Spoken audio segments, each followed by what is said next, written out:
Tonight, drift back to a street you have never walked. A narrow lane of packed earth between two rows of timber-framed buildings, somewhere in England in the year 1300 and something. The buildings lean slightly toward each other overhead, and in the gap between their eaves the sky is a thin ribbon of pale winter light. You can hear the town working before you see it, a rhythmic hammer blow from somewhere nearby, steady and purposeful, the ring of iron on iron with a beat so even it seems to rise from the lane itself. A little further along, the scratch and hush of a plane moving across a plank of fresh oak, and the scent of the shavings drifting through an open shutter like a small offering to anyone passing. From further still, the low continuous roar of a kiln, a wood smoke smell with something mineral at its base that catches the throat in a pleasantly sharp way.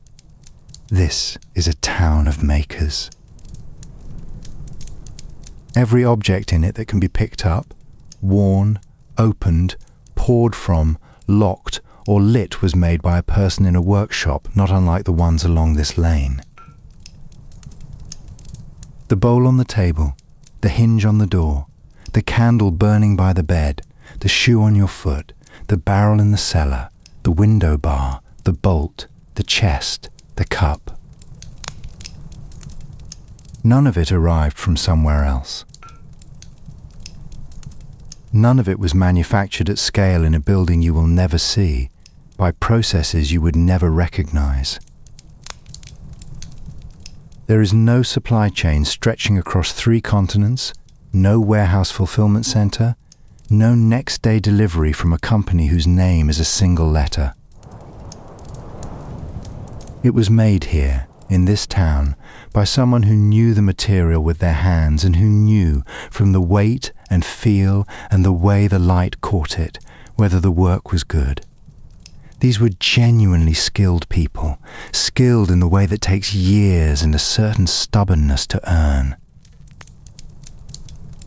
If you sat down at any of their benches tomorrow morning, the material would tell you very plainly and very immediately how much you did not yet know. The clay would collapse, the iron would cool before you had decided what to do with it, the stone would chip in the wrong direction, the thread would snap. Tonight, we visit the workshops. We stand beside the forge and the loom and the wheel and the bench. We let the work slow down around us until we can feel what it was like to make something well, with your hands, in a room lit by an open shutter and a low fire. The town is quiet now. It is evening, and the day's work is largely done. But the evidence of the day's work is everywhere. The smoke still rising from the forge, the fresh shavings in the gutter outside the carpenter's open shutter, the faint mineral smell of dressed limestone drifting from the stonemason's lodge. The makers have made what they made today, and the town is slightly different for it. Let it carry you gently toward rest. Picture yourself in a market town in the county of Lincoln, in the early years of the 14th century. The town is a modest one, perhaps 2,000 souls, a weekly market on Tuesdays, a parish church whose tower is made of pale local limestone that catches the low winter sun and holds it a moment longer than the surrounding buildings. There is a guild hall beside the market square where the mayor's court sits on quarter days. Along the main street there are butchers and bakers, a candle maker at the end of the north lane, a draper with bolts of woolen cloth folded behind his counter. At the far end of the street, running along the western wall, set a little apart from the neighbouring houses because of the smoke and the noise and the very considerable heat it produces, there is the forge. You come to it before you see it, by the smell. Sea coal, the dark, heavy mineral coal that arrives by ship from the Northumberland pits, unloaded at Boston or Lynn, and carted inland along roads that turn to mud in November and freeze to iron in January, burns differently from charcoal or wood. It smells sharper, with a sulphurous edge at the leading note, and a hot tarry warmth underneath that catches in the back of your throat pleasantly on cold mornings. The forge uses a mixture: charcoal for the fine and delicate work, sea coal for the heavy heat when a long bar of iron needs to be held at near welding temperature for an extended time. The distinction matters to the quality of the finished piece. The smith knows it by smell as much as by anything else, after 20 years of breathing both. The building is low and wide, open-fronted where a heavy wooden shutter has been folded back against the outer wall and secured. Inside, your eyes take a moment to adjust. The workshop is lit partly by the open front and partly by the forge fire itself, which burns in a raised stone hearth at roughly waist height, fed from below by a bellows worked by the striker. A young man of perhaps 20 who pumps the bellows handle with one arm in a slow, steady rhythm that never quite stops. The bellows breath feeds the fire. The fire turns the coal to coke as it burns. The coke burns hotter than the coal that preceded it, and the iron resting in the heart of the fire begins, slowly, to change colour. The smith himself is a solid man of perhaps 40, with forearms that look as though they were made from the same material he works. His leather apron comes to just below the knee. His face is lit from below by the orange glow of the forge, and the shadows it throws on his features make him look older than he is in the pale winter daylight outside. He is watching the iron, not looking past it toward the window, not looking around the workshop, but watching it with the complete, steady attention that is its own form of rest, fully present, nothing else competing. He is doing something that cannot be taught by instruction alone, and he has known this for years. You watch the colour change in the iron. A piece of stock in the fire begins black, then shifts through a deep cherry red, then into a brighter red-orange, then into a yellow that seems almost to vibrate with concentrated heat, and then, at welding temperature, into something close to white-bright. A colour that is almost painful to look at directly, a colour that means the iron has become temporarily plastic and willing. Each colour is a temperature, and each temperature permits different kinds of work. Cherry red, you can shape the metal, but not too forcefully. Bright orange, you can draw the iron out under the hammer's face, lengthening it from a short, thick piece to a long, slender one, and it will move cleanly. Yellow bright, strong deformation is possible, and you must work quickly because the iron cools rapidly once it leaves the fire and will drop through the colour range in seconds. White bright, welding heat, when two pieces of iron pressed together and struck hard will fuse into one piece, their surfaces becoming indistinguishable. There is no thermometer in this workshop. There is no gauge on the wall, and no dial and no number to read, and no alert that sounds when the temperature is right. There is only the colour, and the eye that has learnt to read it over years of daily work. You watch the smith's face, and you can see the moment he decides. A small shift of his expression, a setting of the jaw, a readiness in the shoulder. The good news is that a trained eye rarely lies about these things. The bad news is that training it requires years and a quantity of wasted iron, and the patience to be corrected by the material itself, which is the most honest teacher available. There is no laser thermometer, no infrared sensor, and definitely no digital readout mounted on the forge wall. The smith lifts the bar from the fire with tongs, the grip neither too tight nor too loose, a trained gesture that takes no thought, and carries it 3 steady steps to the anvil. The anvil is a large iron block set on an oak stump cut to working height, and it rings when struck, a clear high note that carries out of the workshop and down the lane. The sound is unmistakable. It has a different quality from the sound of iron struck cold, a brightness that speaks of heat and willingness.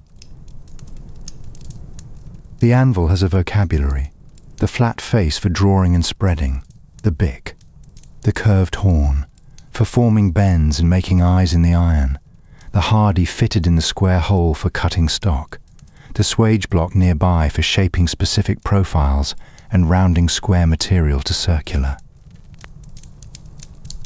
Each element does something specific, and a smith who knows his anvil knows where everything is without looking, the way you know the arrangement of a room you have lived in for 20 years. When the smith works with a striker, the system has an elegance found in very few trades.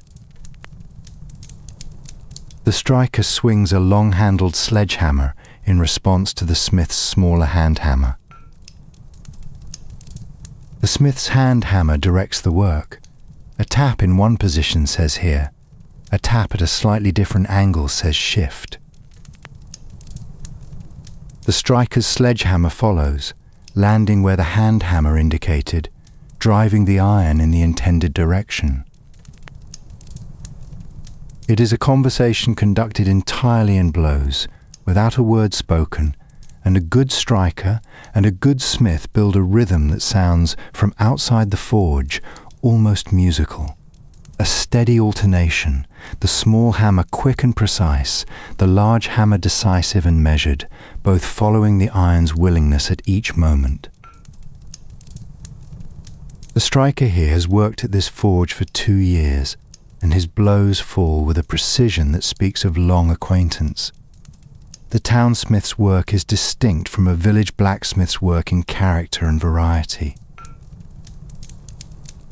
The village smith tends the immediate needs of a rural economy, horseshoes made and fitted, plough irons repaired and resharpened, harrow teeth retined, cart axles straightened after a bad rut in a January road.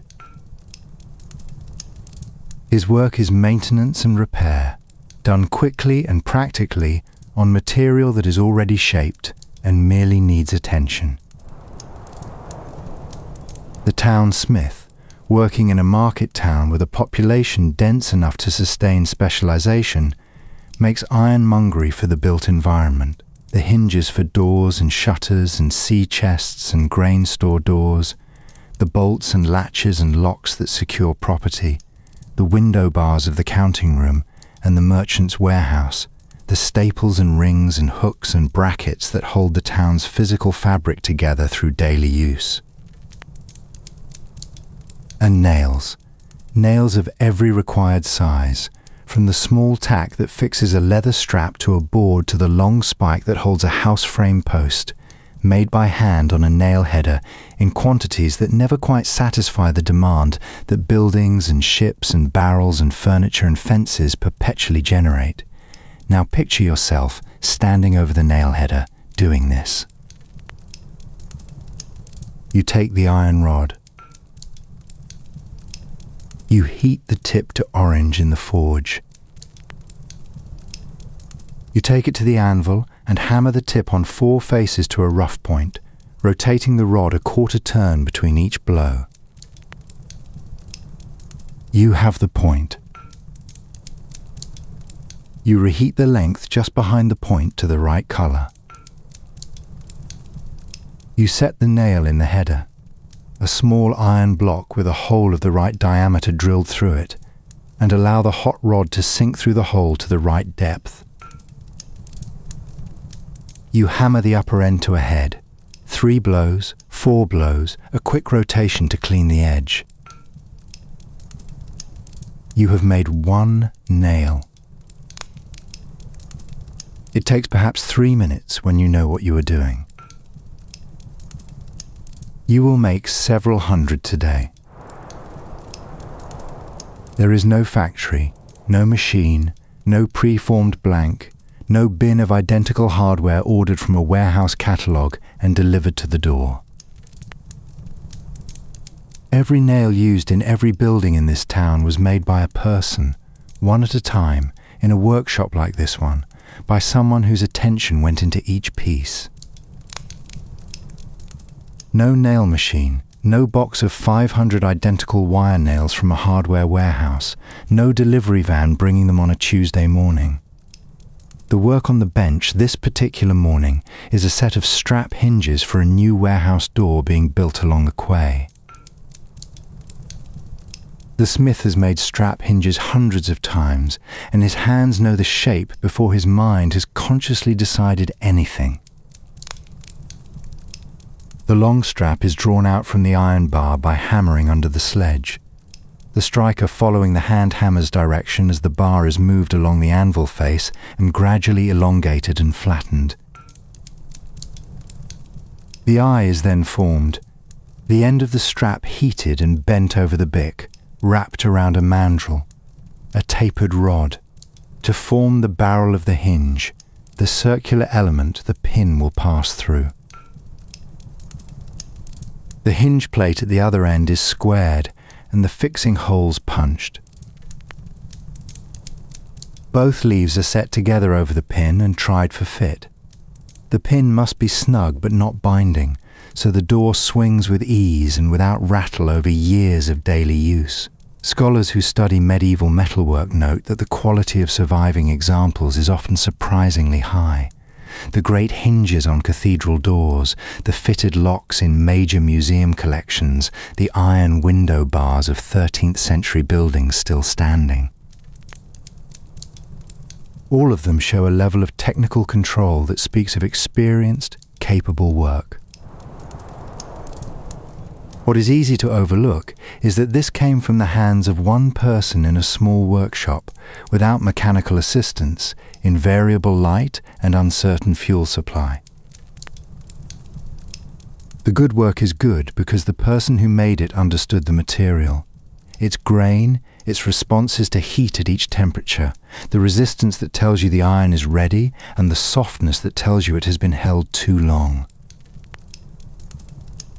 This is not mystical knowledge. It is knowledge stored in the hands and in the eye after years of daily practice, as ordinary and as hard-won as any other kind. The hiss, when the finished hinge goes into the quenching trough, is brief and sharp. Steam rises. The iron turns from glowing orange to charcoal dark almost at once in the cold water. The smith lifts it out with the tongs and examines it in the light from the open front. He checks the line of the strap for straightness, holding it to the eye the way a carpenter would sight along a board. Checks the eye for roundness, the set of the plate for squareness against the strap's face. He is reading the piece the way you read a letter, checking his own work with the unflinching attention of someone who uses that judgment to improve the next piece. The anvil that the smith works at is itself a significant piece of iron. The anvil has been in this workshop for 40 years. Its face is marked with the ghost of 10,000 blows, small craters and ripples in the surface where the iron has been worked, a slight hollow in the center where the face has yielded a fraction over decades of use. The ring of the anvil is distinct to this workshop. Every anvil rings differently, depending on its mass and composition and the wood and ground it sits on. A smith who works at a particular anvil for 20 years knows its voice the way you know the voices of people you have lived with. The sound of the work carries its own continuity. Scholars who study the organization of medieval industry note something worth dwelling on. The ironmongery trade of a market town in this period was almost entirely invisible to the broader commercial economy. The wool merchants had their factors. The grain traders had their weights and measures. The chandler and the draper had their street front shops where finished goods could be seen and priced. The smith's work was structural, built into walls and doors and shutters and floors and ship hulls, present everywhere and noticed nowhere. The window bar he makes today will outlast every person currently alive in this town by a considerable margin. The hinge he makes today may still be on a door when that door's wood has been replaced 3 times and the building has been substantially rebuilt around it. Iron, well made, is extraordinarily durable, and the smith who makes it well knows it, which is perhaps part of why he works with the focused attention of someone making a thing that is meant to last. Outside, the hammer rings on. The bellows breathes its slow breath. The fire returns to its heat. The morning is not yet half over, and there are more hinges to make before the light fails. The striker settles back into the rhythm, and the sound spreads out along the lane. Steady, purposeful, the heartbeat of the working town, reassuring in its regularity, as ordinary and as constant as the fire itself. Picture yourself in the city of York in the year 1290. York is, at this period, the second city of England. Perhaps 10 or 12,000 people, a major centre of the wool trade, a seat of considerable ecclesiastical wealth. The minster is under almost constant renovation. The Archbishop's household is an economic force in the north. The city's craft guilds are well organised, well governed, and collectively proud in the way of institutions that have learned to connect their prosperity to their standards. In a city of this size, trades are more specialised than they would be in a smaller market town. The man who frames houses is not the same man who makes fitted joinery for a merchant's great chamber, and neither of them is the man who turns wooden bowls and cups for the taverns. But in the workshop you are standing in this morning, one craftsman does most of it, a joiner carpenter who takes what the city's building trade offers, and today what has been offered is a door. You enter from the lane directly into the working space. This is the standard arrangement in a city like York. The craftsman lives in the same building where he works, the shop occupying the ground floor's front half, the living quarters behind and above. The working space has a wide open front, the shutter folded back and secured against the outer wall, letting in the pale winter light. The floor is covered in wood shavings, amber and pale gold, some curled like ribbons, some flat and thin as small leaves, some crushed underfoot to a fine powder near the bench where feet have worked the same patch of floor for many years. The smell of the workshop stands among the finest smells in any trade.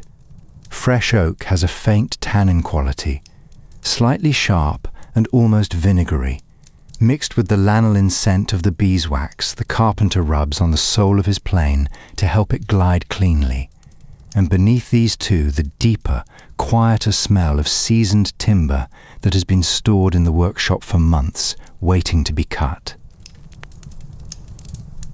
You could close your eyes and know, from that smell alone, that you were in a room where good wood was being worked carefully.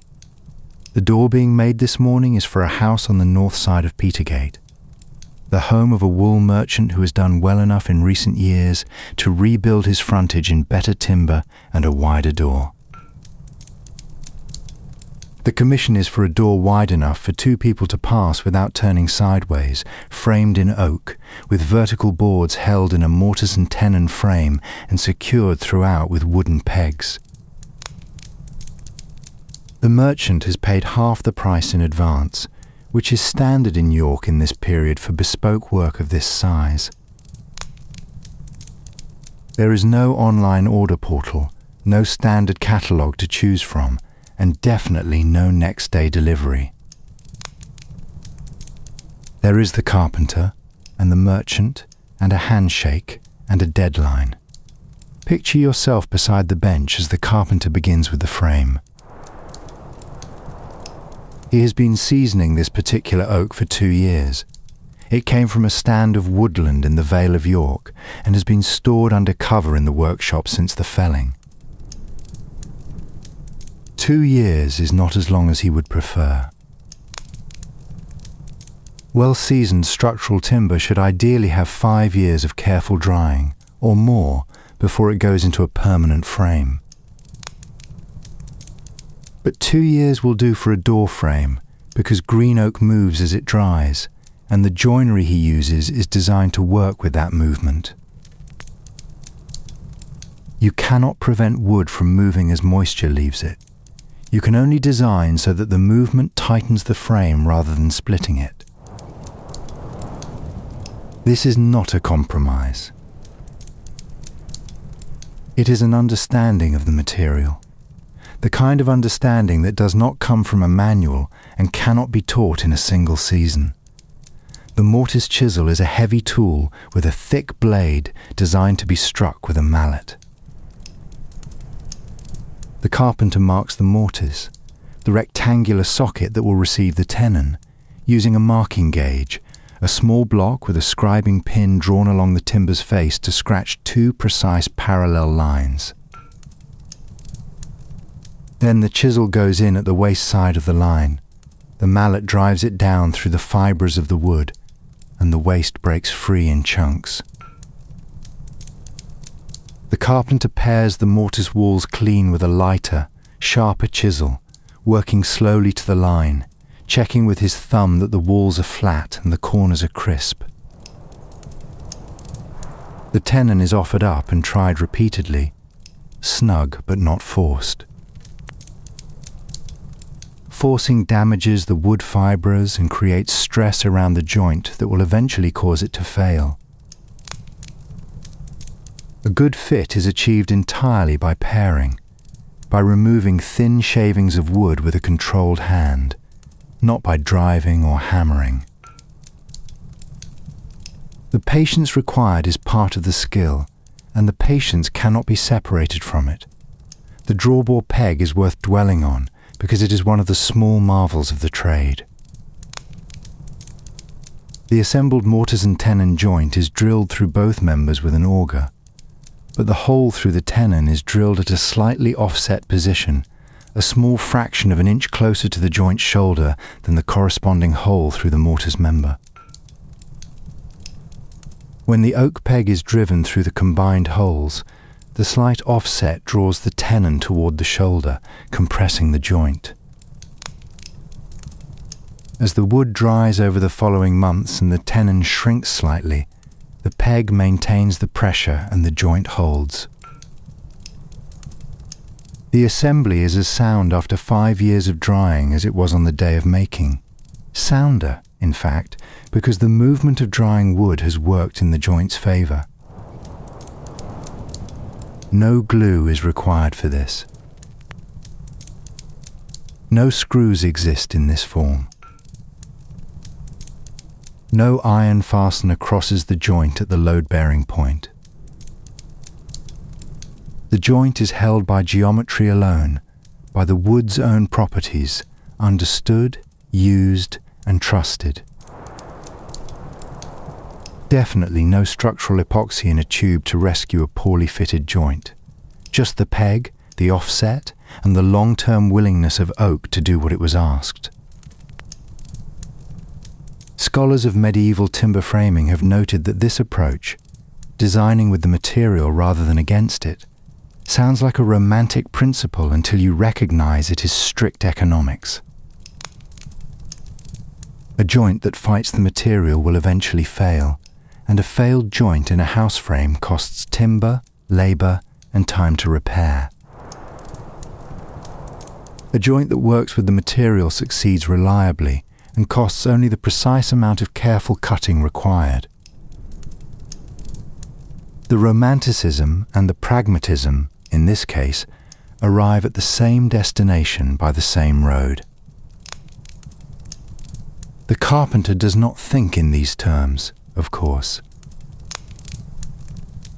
He thinks about the line of the chisel and whether the walls of the mortars are flat. The tools in this workshop have their own history. The plane sole is sole leather at its base, beeswax rubbed until it is almost silky to the touch. The marking gauge's scribing pin was replaced 3 years ago when the old one snapped, and the carpenter shaped the new one himself at the grindstone outside the back door, grinding it to the same angle as the old, because the right angle was something he had learned by feel rather than by measurement. The chisel handles are ash, fitted to their sockets with a careful friction fit and a bit of dampened hide to swell the wood against the metal. None of this is precious. None of it is museum material, in the sense that the tools are not art objects. They are working tools, worn and adjusted and repaired across years of use, shaped by the work as much as the work is shaped by them. A craftsman's tools at the end of a working life are a record of that life's specific choices and habits, the angle preferred, the grip developed, the particular task performed most often. The tools in this workshop fit the man who uses them in the way that no new set of tools, however well made, could fit him yet. The adze is the tool that most surprises people who see it used for the first time.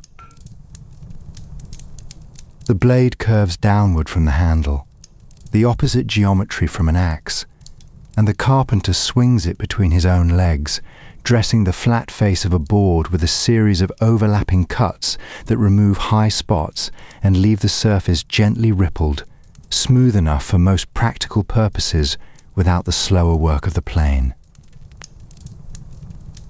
The sound is a steady, rhythmic thwacking, lower pitched than the plane's whisper, and the shavings fly outward in small curved fans. Every stroke is controlled. The blade is coming toward the craftsman's feet, and a mistimed stroke could be serious. But his feet are nowhere near the blade and never will be. 20 years of using an adze have made the blade's arc as reliable as the arc of breathing. The body carries the skill, and the skill carries the body. Now, the carpenter's marks. The aspect of the trade that takes most people by surprise once they know to look for them in old buildings.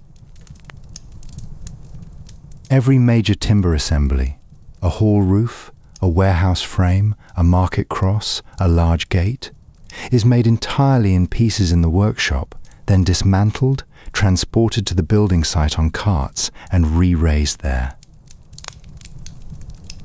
The timbers must go back together in the correct order and the correct orientation, because every joint is cut to its specific partner and to no other.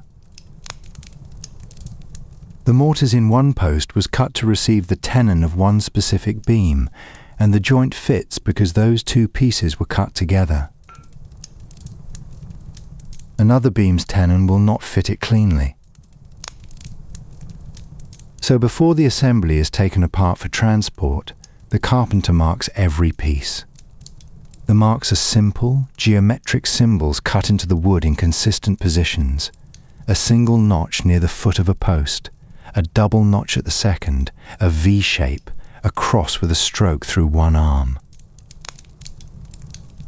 When the assembly arrives at the building site and the raising crew begins work, they read the marks and know immediately where every piece belongs. In a complex roof truss with 40 or 50 separate members, this matters considerably. It is the difference between a single day's raising and several days of confusion trying to force joints that do not fit.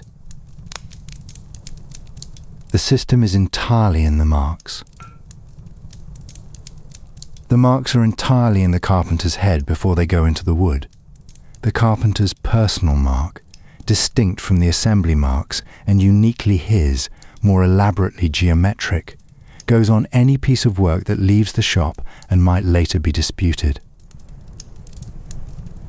It is cut lightly, near one end, and it functions as a signature. In arguments about payment or ownership or quality, the mark is the evidence.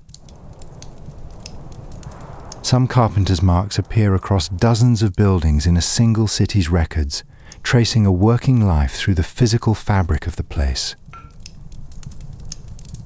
The mark persists in wood long after the person who made it has gone, and the building that holds it may stand for 3 or 4 centuries more. The timber-framed buildings of medieval England are an engineering achievement that tends to be invisible because it is domestic. A great cathedral or a castle wall has a drama about it that invites notice. A merchant's house on a York street is simply a house, functional, inhabited, its frame hidden behind plaster and lime wash. But inside those walls are hundreds of joints made by craftsmen like the man in this workshop, each one the product of the same patient attention to the line and the fit that you have been watching all morning. Some of those joints are still in buildings standing today. If you have ever been in a house with exposed timber framing and run your fingers along a beam where it seats into a post, you have been in contact with a carpenter's morning 7 centuries ago. The mortise was cut by hand, to a line, by someone who took care with it. The care is still there. By the time the winter light is thinning at the open front of the workshop, the door frame is assembled, the drawbar pegs are driven, and the frame stands propped against the wall. The carpenter examines it with the slight frown that is not dissatisfaction but pure concentration, running a thumb along the pared mortise face, looking at the joint's line from an oblique angle where any gap would show as a thin shadow. There is no gap. The joint is good. He sets the chisel down, and the workshop is briefly quiet, and the smell of fresh oak shavings simply rests in the air of the room. The smell of work done well in the good winter light of the second city of England. Picture yourself at the edge of a building site in Wells, in Somerset, in the year 1265. Wells Cathedral has been under construction for most of a century. It will continue, in phases of active building, embellishment, deliberate alteration, and fresh ambition, for most of another century beyond that. A medieval cathedral is never quite finished. It is a project that outlives its builders by generations, and each generation adds to it, adjusts it, reimagines something the previous generation thought was complete. What you are standing beside now is the newest campaign. The North Tower going up, stone by stone, course by carefully laid course, and the site around its base is alive with the organized activity of a major building project in full progress. The site has a logic, if you know where to look. You can feel it in the movement of people and materials, the carts arriving from the quarry to the east, the hoist above creaking as dressed stone is lifted to the layer masons on the scaffold, the chalk lines laid on the ground marking the footprint of the next stage. And the place where that logic is most visible, most legible, is the lodge. The lodge is a long, low timber building running along the southern edge of the site, perhaps 30 feet by 12, with narrow windows cut high in the walls. Inside, the air is cool and perpetually dusty with the fine white powder of dressed limestone. A dozen men sit or stand at low benches, the banker benches, each working a stone. The benches are solid, tables at waist height with slightly damp surfaces to keep the stone from drying out too fast while it is being shaped. Each man has a mallet and a set of chisels of different profiles. The bolster for splitting cleanly along a natural plane, the claw chisel for texturing a face and creating a dragged surface that the mortar will grip, the gouge for hollow moulding curves, the pitcher for rough breaking a freshly quarried block down to a manageable size. The sounds overlap without confusion. Each man's rhythm is his own, and the layers of sound accumulate into something dense and continuous and oddly peaceful, like rain heard from inside a stone building. The banker mason's work is, in the most literal sense, the invisible work of a cathedral. The stones that go up on the walls, the ashlar blocks of the courses, the voussoirs of the arches, the decorated capitals, the moulded sill courses, all of them are cut here, at these benches, from blocks of rough quarried limestone arriving daily by cart from the pits outside the city. A rough block from the quarry is a generic thing, a lump of pale stone of roughly the right dimensions. The finished stone is specific, a particular shape, cut to a particular profile, for a particular position in a particular course of the wall. Getting from the first to the second is the banker mason's daily work, repeated across a working life, hundreds of stones a year, thousands across a career. He works from a template.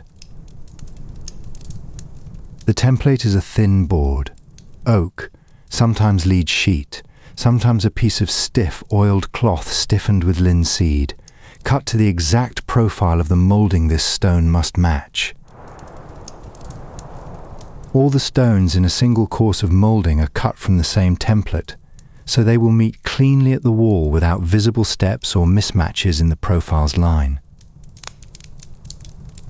The template links the master mason's design to the banker mason's chisel. Without it, every stone would be a separate judgment call, subject to the individual variation of each mason's eye. With it, even a less experienced man can cut a correct stone, because correctness is defined by the template rather than by unassisted judgment alone. No computer-aided design file, no laser cutter, no CNC router shaping stone to a digital specification. The template is a board and a bent nail, and it is the whole of the master's drawing system at the point where it meets the chisel. Now picture yourself holding the chisel. You have a rough stone in front of you, perhaps 1.5 feet long, somewhat wider than your forearm. You hold the template against its face, the thin board with its curved profile showing you the shape the stone must become. Between the template and the stone there is a wedge of material to be removed, and the wedge is not evenly distributed around the profile. Some places need a single thin cut. One deep curve needs a great deal of stock removed carefully, in layers, the chisel working obliquely so it follows the curve without catching and splitting the stone along an unwanted plane. The limestone at Wells is oolitic, formed from tiny spherical grains cemented in calcium carbonate, an even-grained material that can be worked in any direction without following unwanted natural planes. This is the freestone quality, the material that the Freemason uses for carved capitals and tracery. The banker mason works with it every day and knows its character. The grain's small resistance under the chisel's edge, the way a sharp tool sounds different from a slightly dulled one. The change in the stone's colour as it dries from a wet quarry face and moves from deep cream to pale yellow in the open air of the lodge. The distinction between the banker mason and the Freemason is one of trained skill and material. The banker mason works from templates, cutting standard ashlar and moulded courses.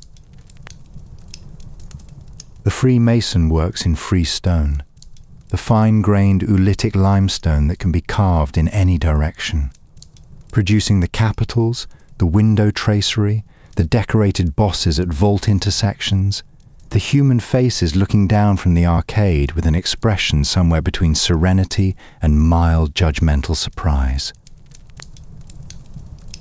His tools are the same as the banker masons, but his templates are more complex, and his work requires a sculptural understanding of three-dimensional form that goes considerably beyond the dimensional. A freemason is paid more than a banker mason. He is also considerably harder to find, and a master whose lodge contains several good freemasons is a fortunate master. The personal mark is the thing that surprises most visitors to an old cathedral once they know to look. Each banker mason at Wells, as at every other major building site in England, chisels his personal mark on the back of each stone he cuts. The face that will be pressed into mortar and hidden in the wall once the stone is placed. The mark is a simple geometric symbol, a cross, a V shape, a diagonal slash, a pair of notches at a specific angle, a circle with a cross stroke. It functions as a production tally. The master keeps a record of how many stones each man cuts in a week and pays accordingly. The mark is the banker mason's only paperwork, and a career in the building trades, 30 years of daily skilled work, is measured in marks cut on the backs of stones hidden permanently in walls that will still be standing in 7 centuries. Definitely no time tracking app, no clocked hours on a digital payroll system, and no automated payment on the 3rd of the month. There is the mark in the stone, and the record in the master's book, and the wage paid on Saturday. Some marks were inherited within families. A mason's son following his father into the trade might take the same mark with a small addition. A cross becoming a cross with an additional arm, a notch becoming a double notch. The mark was registered at the lodge, and no 2 masons in the same lodge used the same symbol. Scholars studying medieval architecture have traced the careers of individual masons from site to site by following their marks through the stone courses. The same symbol appearing first at the choir at Salisbury, then at the nave of Wells, then at the transept of Exeter, across a working life spent moving from one great building campaign to the next, as each site reached the stage where extra hands were needed and others were no longer required. The mark outlasts the man. The stone outlasts both. The master mason works at the far end of the lodge, where the floor has been plastered over smooth and level. This is the tracing floor, and it is the place where the design lives in physical form. The master draws here at full size. There is no scaled architectural drawing of a medieval cathedral in the sense an architect today would understand. No plan reduced to a convenient ratio on paper, no set of elevations printed and distributed to the workforce, no architectural software producing 3-dimensional models on a screen. The master mason works full size, directly. He scribes the profile of a moulding onto the plaster with a compass and scribing tool, draws the geometry of an arch with a long trammel pivoting from a fixed center point, lays out the intersection of vault ribs directly on the floor until the shape is perfectly established and a template can be cut from it. The templates come directly from the tracing floor's geometry. The geometry is in the floor is in the templates are in the stones are in the wall. The whole chain of making leads back to the master's hand, drawing on plaster in this long, cool, whitened shed. The tracing floor at Wells survives. If you visit the cathedral today, you can climb to the room above the north porch and stand on the very floor where the masters of Wells drew their designs. The scribe marks still visible in the plaster, generations of lines overlapping and intersecting from campaigns spanning several centuries. You are standing on the paper on which a building was designed. There is nothing else quite like it in the world, and it is kept in an ordinary room above an ordinary porch with minimal ceremony, which is perhaps as it should be. A craftsman named Villard, sometimes called Villard de Honnecourt, travelled in the 1220s and 1230s, visiting building sites in France and possibly England, and kept a portfolio notebook, now in the Bibliothèque Nationale de France, filled with sketches of Gothic architectural details, structural devices, and observations about what he found interesting or useful. He drew facade elevations, capital profiles, a mechanical device for sawing timber by water power, a portable hand warmer for cold building sites, and a lion which he stated he drew from life. He drew the things that interested a craftsman of this level of curiosity and range. Whether Villard was a master mason in the full contractual sense or something more composite that we have no clean category for, the notebook exists. It is a craftsman's mind on the page, which is rarer than any single building. The lodge grows quieter as the winter afternoon shortens. The quarry carts have stopped coming for the day. The setters on the scaffold above have moved to work that does not require fine judgment in failing light. The banker masons will cut until they cannot see the pencil line on the stone clearly. Then the stones are covered with damp sacking to prevent frost from getting into any moisture in the freshly worked surface, and the lodge is locked, and the white stone dust in the cooling air settles slowly to the floor in the dark. The banker mason is a craftsman in a tradition that predates the cathedral he is working on and will outlast it. The cutting of stone by hand to template, the use of personal marks as payment tallies, the organization of the lodge around a tracing floor.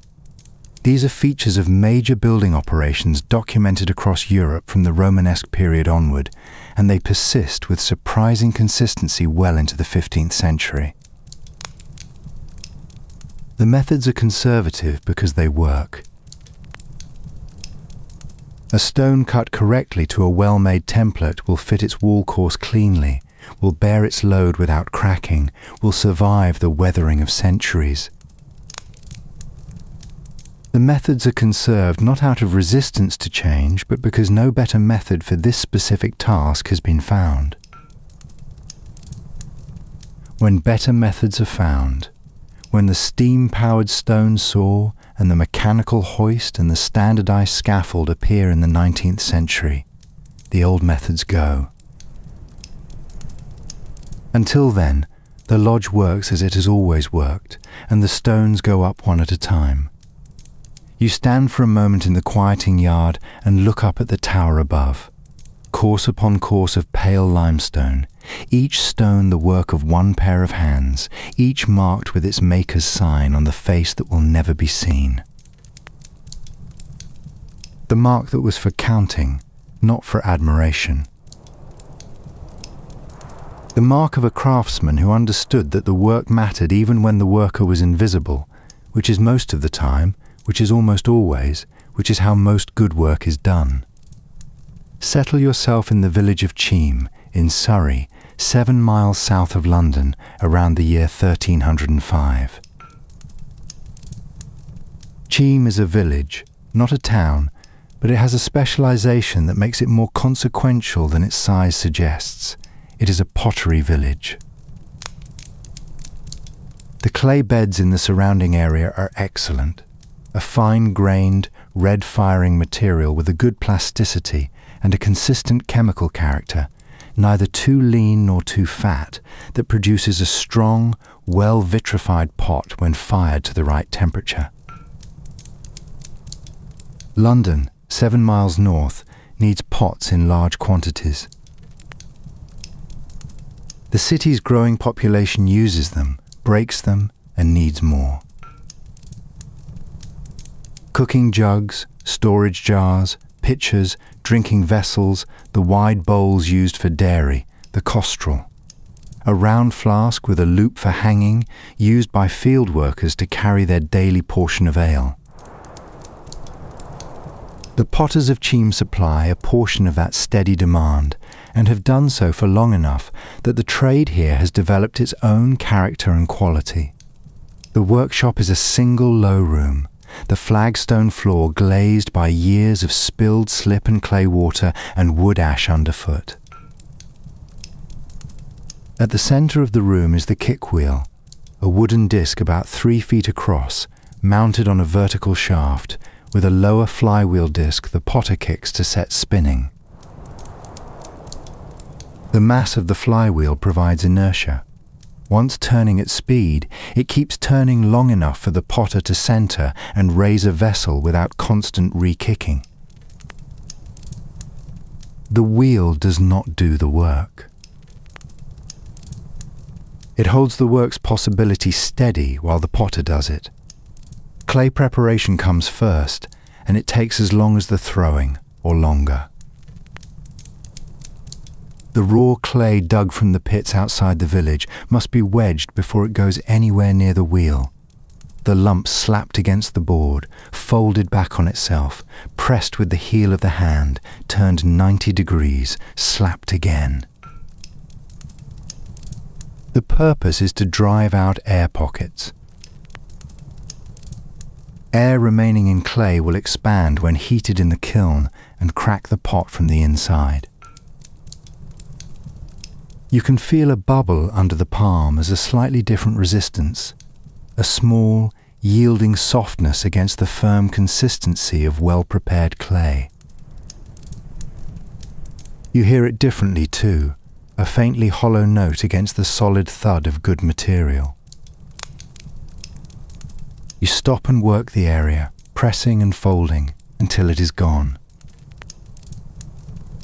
The pot that will be made in 20 minutes begins here, in the cold clay on the board, being made consistent and ready. You watch the potter centre the clay on the wheel. The ball of prepared clay goes on the spinning disc. His wet hands meet the rotating mass, pressing firmly from outside while the thumbs press down from above, coaxing the spinning lump through a cone shape, then into a cylinder, then into a smooth, centered column of spinning clay without wobble. This is the step that cannot be learned from description. It must be learned through the hands, over months of practiced effort, and the learning lies entirely in the feeling of the clay moving under wet palms. The vibration that tells you the mass is slightly off-center. The resistance that tells you the wall is thickening unevenly on one side. You watch his hands and you understand almost nothing of what they are doing. The information is below the surface, in pressure and angle, and a kind of listening that has no visual component. He has been doing this for 15 years. The clay is centered in perhaps 40 seconds, and he does not appear to be doing anything particular. Once the clay is centered, the potter opens the floor of the vessel, pressing both thumbs down into the spinning center of the mass, drawing the floor to the right thickness. Then the walls are raised by the fingers of both hands working simultaneously. One set inside, one set outside, compressing and lifting in slow spiral increments as the wheel turns. The clay moves upward. The walls thin as they rise. A cooking jug needs walls thick enough to withstand the thermal shock of the hearth fire it will sit over every morning. a drinking vessel can be considerably thinner. A storage jar needs a consistent wall through its whole height, not thin at the rim where the clay wants naturally to go. The potter knows, without measuring anything, what each of these requires. He knows it the way you know whether a glass of water is too hot to drink, not from a number, but from familiarity built over years. No wall thickness gauge, no calibrated instrument, and definitely no digital readout that tells him the clay is at the right moisture content for turning. There is the thumb, and the years, and the clay's own honest resistance. The pot is left on the wheel to reach leather hard, firm enough to handle without distorting, still damp enough to take a tool. When it has reached this state, the foot ring is trimmed with a turning tool, the surface smoothed where needed. A handle, when required, is pulled, a thumb-thick coil of soft clay drawn repeatedly through wet fingers, each pass thinning and lengthening it until it tapers to the right profile.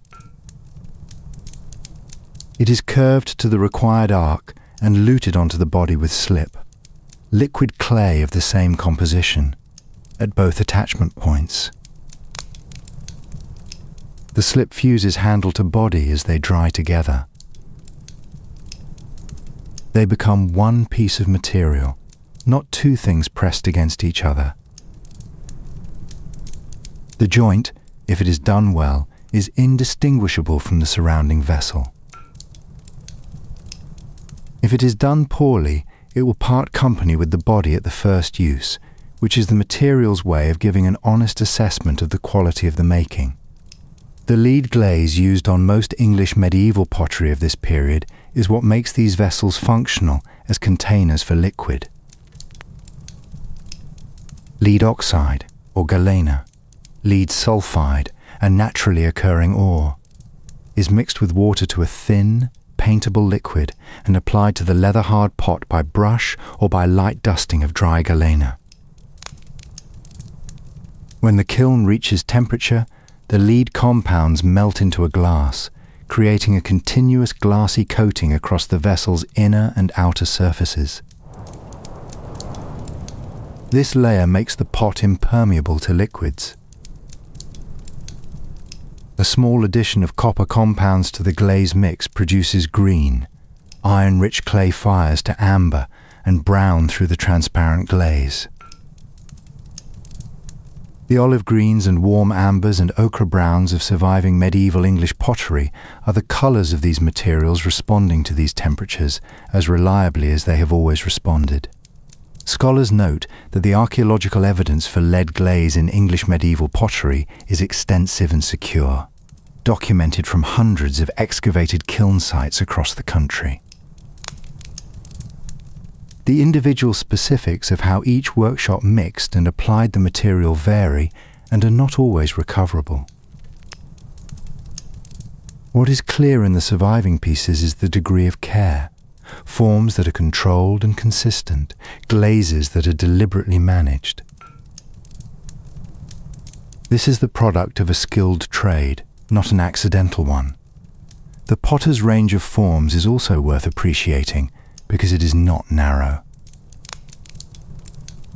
He makes, in an ordinary working week, cooking jugs for the kitchen hearth, wide-mouthed, thick-walled, designed to sit in the embers rather than over a flame, storage jars with tight-fitting lids and ear handles on the shoulder for the pantry shelf, the narrow-mouthed aquamanile, a water vessel for washing hands at the table, sometimes in the shape of a horse or a lion if the client is willing to pay for the additional modelling work, the pipkin with its 3 stubby legs for standing in the fire, the curfew pot which covers the fire at night to keep the embers alive without risk of the fire spreading. Each of these has its own wall thickness, its own base proportions, its own appropriate glaze coverage. The potter moves between them in the course of the day, adjusting his hands to the requirements of each form without pausing to think about the adjustment. The forms live in the hands now, as all fully learned things do. Now picture yourself at the kiln. It is a separate building from the workshop, set at a careful distance because a kiln burning at full heat for a day and a half presents a genuine fire risk to a timber-framed village. It is an updraft kiln, a roughly cylindrical stone and clay chamber with a stoking pit at the base and a top opening that can be roughly sealed with broken sherds to retain heat. Loading it is a puzzle solved fresh every time. The pots stacked inside, separated by small clay props and wasters. Broken pots from previous firings, to prevent glazed surfaces from touching each other. Glazed surfaces that touch in the kiln will fuse as the glaze melts. The wasters are the unavoidable cost of doing the trade at all. Every experienced potter has a large pile of them by the kiln wall, the archaeology of every firing that has ever gone wrong in some small way. The firing takes a day and a half, or sometimes 2. Temperature must rise slowly at first. Too fast and residual moisture in the clay turns to steam and cracks the pot before it has had a chance to become what it was going to be. Then more rapidly to the maturing temperature, which must be held long enough to fully develop the glaze. Then a slow, controlled cooling that cannot be hurried. Opening the kiln prematurely thermal shocks the pots, and a whole firing can be lost in 10 minutes of impatience. The potter tends the kiln through the night, sleeping beside it in a small shelter, waking to check the fire and add wood. He reads the temperature by the colour of the flame visible through the spy holes. Dark red means not yet. Orange bright means close. A clean yellow-white means the clay is maturing and the glaze is beginning to flow. There is no pyrometer, no temperature gauge, and definitely no thermostat to hold it at the right number automatically while the potter sleeps. There is the colour and long memory, and the patience to wait for what the kiln will do. When the kiln has cooled enough, most of another day, the clay plug is broken open and the potter begins unloading. Each pot is a small resolution, good or failed, straight or warped, well glazed or defective. The failed ones go back as wasters. The good ones are stacked by the door, ready for the carter who will take them 7 miles north to London. Consider what this means in practice. The potter's market is invisible to him in almost every particular. He does not know the household the pot will reach, does not know what it will carry, does not know whether it will be used for 10 years or dropped and broken on the first week. He makes the pot as well as he can, loads it on the cart, receives his price from the carter or the merchant, and begins wedging more clay. The pot enters a chain of exchange that begins at the clay pits outside Cheam and ends on a table in a London lane or a tavern or a merchant's kitchen, and the potter's part in that chain is complete the moment it leaves his workshop. What he keeps is not the pot, but the skill, the knowledge that lets him make another one tomorrow and the day after, to the end of his working life. The daily rhythm of the workshop is worth imagining in its fullness. The potter is at his bench before the light is fully established. The clay must be prepared before the wheel begins, and the wheel must be turning by mid-morning if the day's throwing is to be complete before the afternoon fails. He works through the morning hours in a state of focused quiet that has been his daily habit for 15 years. The neighbours know the sound of his wheel from 2 buildings away, a low, steady rumble when the flywheel is going well, a slightly higher pitch when the clay is being drawn up. They also know, after years of proximity, the particular silence that falls when a pot has gone wrong. The sudden stop, the quiet that follows a collapse, the resumption a few minutes later as the clay is gathered back and re-centered. This happens to every potter, every day, with some frequency. It is not a failure of skill. It is the nature of working with a material that has its own intentions. 700 years from now, archaeologists will find these sherds in the London clay and catalogue them as Cheam whiteware, and from their distribution across the medieval city will read something of the potter's trade routes and his market. The pot outlasts the potter. The making outlasts the maker, as it usually does. Let yourself arrive at the port of Hull, somewhere in the decade of the 1320s. Hull, Kingston upon Hull, its royal charter less than 40 years old, is growing fast. It sits at the mouth of the Humber where it meets the North Sea, and what flows through it is considerable.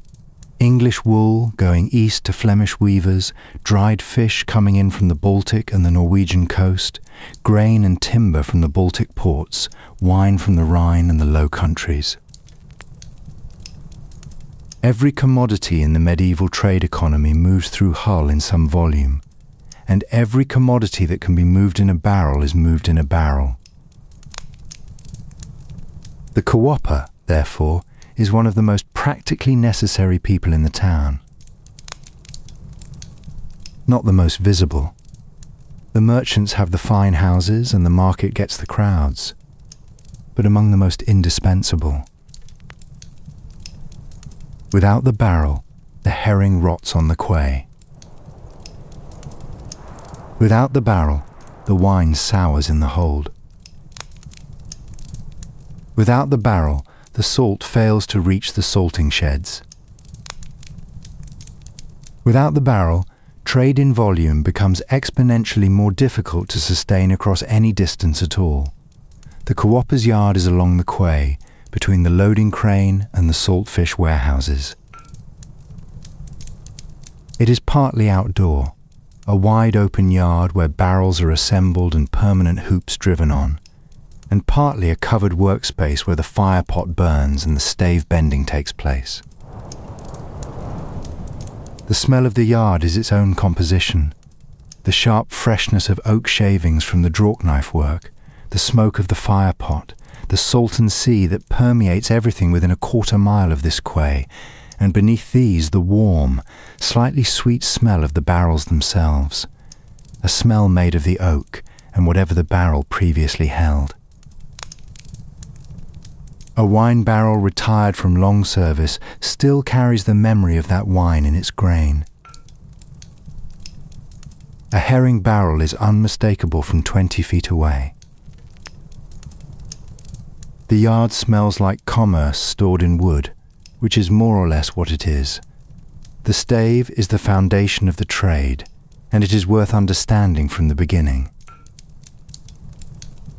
A barrel stave is a piece of oak shaped in a specific way, thicker at the middle than at the ends, curved on both its faces, convex on the outside of the assembled barrel, concave on the inside, and tapering in width from the broadest point at the bilge to the narrower ends. Getting this shape exactly right on every stave that will go into a given barrel is the whole of cooperative's skill. If any stave fails to fit with precision against its neighbours around the barrel's circumference, the result leaks. In a trade where the barrel may hold wine or oil worth more than the craftsman earns in a month, a leaking barrel is not a minor inconvenience. The wood must be riven, split along the grain using a froe and mallet, rather than sawn across it. The froe is a long blade with a handle set at right angles. It is driven into the end grain of a log and levered to split the wood along its natural planes. Riven wood keeps all the grain fibres running continuously along the full length of the stave, every fibre intact. Sawn wood cuts across some of those fibres, creating microscopic pathways along which liquids can seep through the wood's structure. For the loose tubs used in a building yard, this does not matter much. For tight cooperage, the wine barrel, the oil barrel, the barrel of brine packed to survive a sea voyage, it matters entirely. The grain must be respected, and respecting it means splitting rather than sawing, which is slower and which requires a better eye for the wood's character. Once the stave blanks are riven and air-dried, they go to the shaving horse, a low bench with a foot-operated clamp that holds the piece while the craftsman draws a draw knife along its face. The draw knife has two handles, the blade running between them, and you pull it toward you while the foot pedal clamps the work. The outside face of the stave is shaped to its correct convex curve. The inside face is hollowed with a curved blade called the inside shave. The long edge joints are beveled, angled precisely, so that when the staves are assembled around the barrel's circumference, the bevels close together and present a tight, unbroken surface at the joint line. The work is done by feel as much as by eye. The hand holding the far end of the stave senses the wood's flex, the thinning, the point at which another pass would be one pass too many. There are no digital calipers, no automated milling head that removes exactly the right amount at every pass, no quality control sensor that stops the process when the target dimension is reached. There is judgment trained by years of staves, and it is reliable. Now picture yourself watching the closing of the barrel.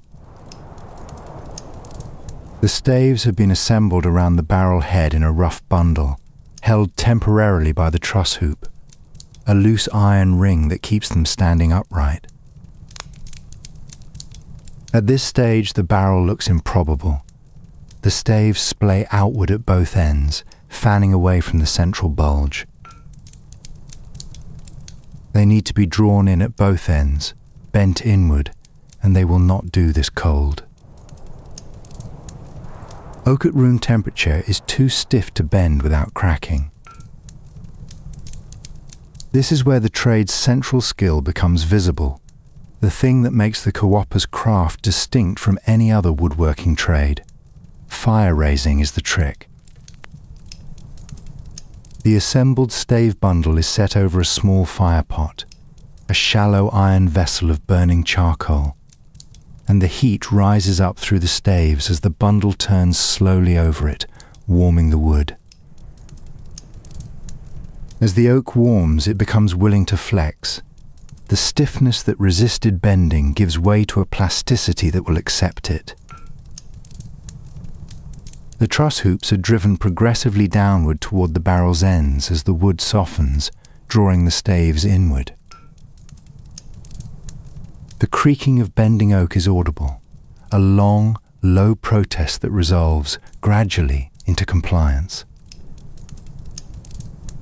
More heat, more hoop driving. The wood takes the form it is being asked to take. The barrel becomes a barrel, and it does so because the material has been understood and coaxed rather than forced. A barrel closed cold would split. A barrel closed with fire, with the right amount of fire, at the right rate, for the right duration, holds its curve permanently once cooled. The fire raising requires attention. The oak's willingness to bend exists in a narrow temperature range. Too cold and it refuses to flex. Too hot and the fibres at the surface begin to char, weakening the stave at precisely the point where it will be under long-term tension from the hoops. The cooper tends the firepot the way any craftsman tends a process that exists in a narrow window of correct conditions, with the focused, mobile attention of someone who is managing several things simultaneously while appearing to be doing nothing in particular. He adds charcoal from a small bucket when the firepot drops in heat. He rotates the bundle to ensure even warming. He monitors the stave's surface temperature with a hand held a few inches from the wood, reading the radiant warmth through the palm. The body is thermometer, the body is instrument. This is the form of knowledge the fire-raising requires, and it cannot be acquired from a manual. The permanent iron hoops are driven on cold, hammered down over the staves with a hoop driver and mallet, seating tight against the bilge. As the cooled wood contracts, it presses the stave bodies inward against each other and against the hoops. The joint between staves needs no glue, no caulking, no inserted gasket. The wood's own contraction, correctly understood and correctly directed, creates and maintains the seal. A well-made tight barrel will hold wine or oil for years across a sea voyage through being dropped from a loading crane without weeping a drop. The physics of it is straightforward once you understand the wood. What is not straightforward is developing the judgment to apply the physics correctly in variable conditions, with variable wood, in a yard where the wind off the humber changes the rate at which the firepot burns and the rate at which the wood cools after bending. The crows, cut near each end of the assembled barrel, is the last critical step, a narrow groove running around the barrel's inner circumference into which the flat circular head will be pressed and held. The crow's plane, a narrow tool with guides that maintain the correct angle, cuts the groove in one controlled pass around the interior. The head is eased in and the final hoop driven down to lock it. The barrel is complete. 3 grades of barrel work exist in the trade, and the distinctions are economically real. Tight cooperage is liquid tight. Wine, beer, oil, honey, brine, salted fish, vinegar, water for a long voyage. Dry cooperage is not liquid tight, but sound and strong enough for grain, flour, salt, and dried goods. Slack cooperage is the rough and inexpensive end, a quick tub for wet fish at the quayside, a temporary crate for goods moved a short distance. The tight cooper is paid more than the dry, who is paid more than the slack. The tight cooper is also the one who has understood the trade in its full depth, who has taken the full knowledge of the grain, the bevel, the fire raising, the crows, into his hands and his judgment. The barrel he makes carries the evidence of that understanding in every hoop, in every stave joint that holds its seal through 6 months at sea. The barrel's dominance as the container of medieval trade is worth pausing on, because it is total in a way that has no equivalent today. There is no pallet-wrapped cardboard, no shipping container of standard dimensions, no plastic drum, no vacuum-sealed bag. The barrel is the universal unit of storage and transport. It is stackable in a ship's hold. It rolls along a quay without requiring it to be lifted. It is strong enough to survive rough handling at sea, and in the case of tight cooperage, it preserves its contents for months or years without contamination. The cooper does not think of himself as providing infrastructure. He thinks about staves and hoops and whether the fire pot is burning at the right rate this morning. But the barrel he makes is the infrastructure. the physical container without which the medieval trade economy's movement of goods from producer to market, from harvest to winter, from coast to inland town, would be dramatically slower and more costly. The good news is that Hull has good co-opers. The bad news is that Hull always needs more barrels than any dozen co-opers can make. Scholars studying medieval port records note that the volume of co-opered goods moving through major English ports in the 14th century implies a significant local co-opering industry at every port, rarely mentioned in narrative sources but consistently present in the customs accounts. The barrel leaves traces in the accounts as a unit of measure, a barrel of wine, a barrel of herrings, rather than as an object of interest in itself. This is the co-opering trade's characteristic place in the record. Essential, unrecorded, taken for granted, the way all genuinely necessary things tend to be taken for granted by the people who depend on them most. The co-opper makes the container. The container makes the trade possible. The trade is what the records remember.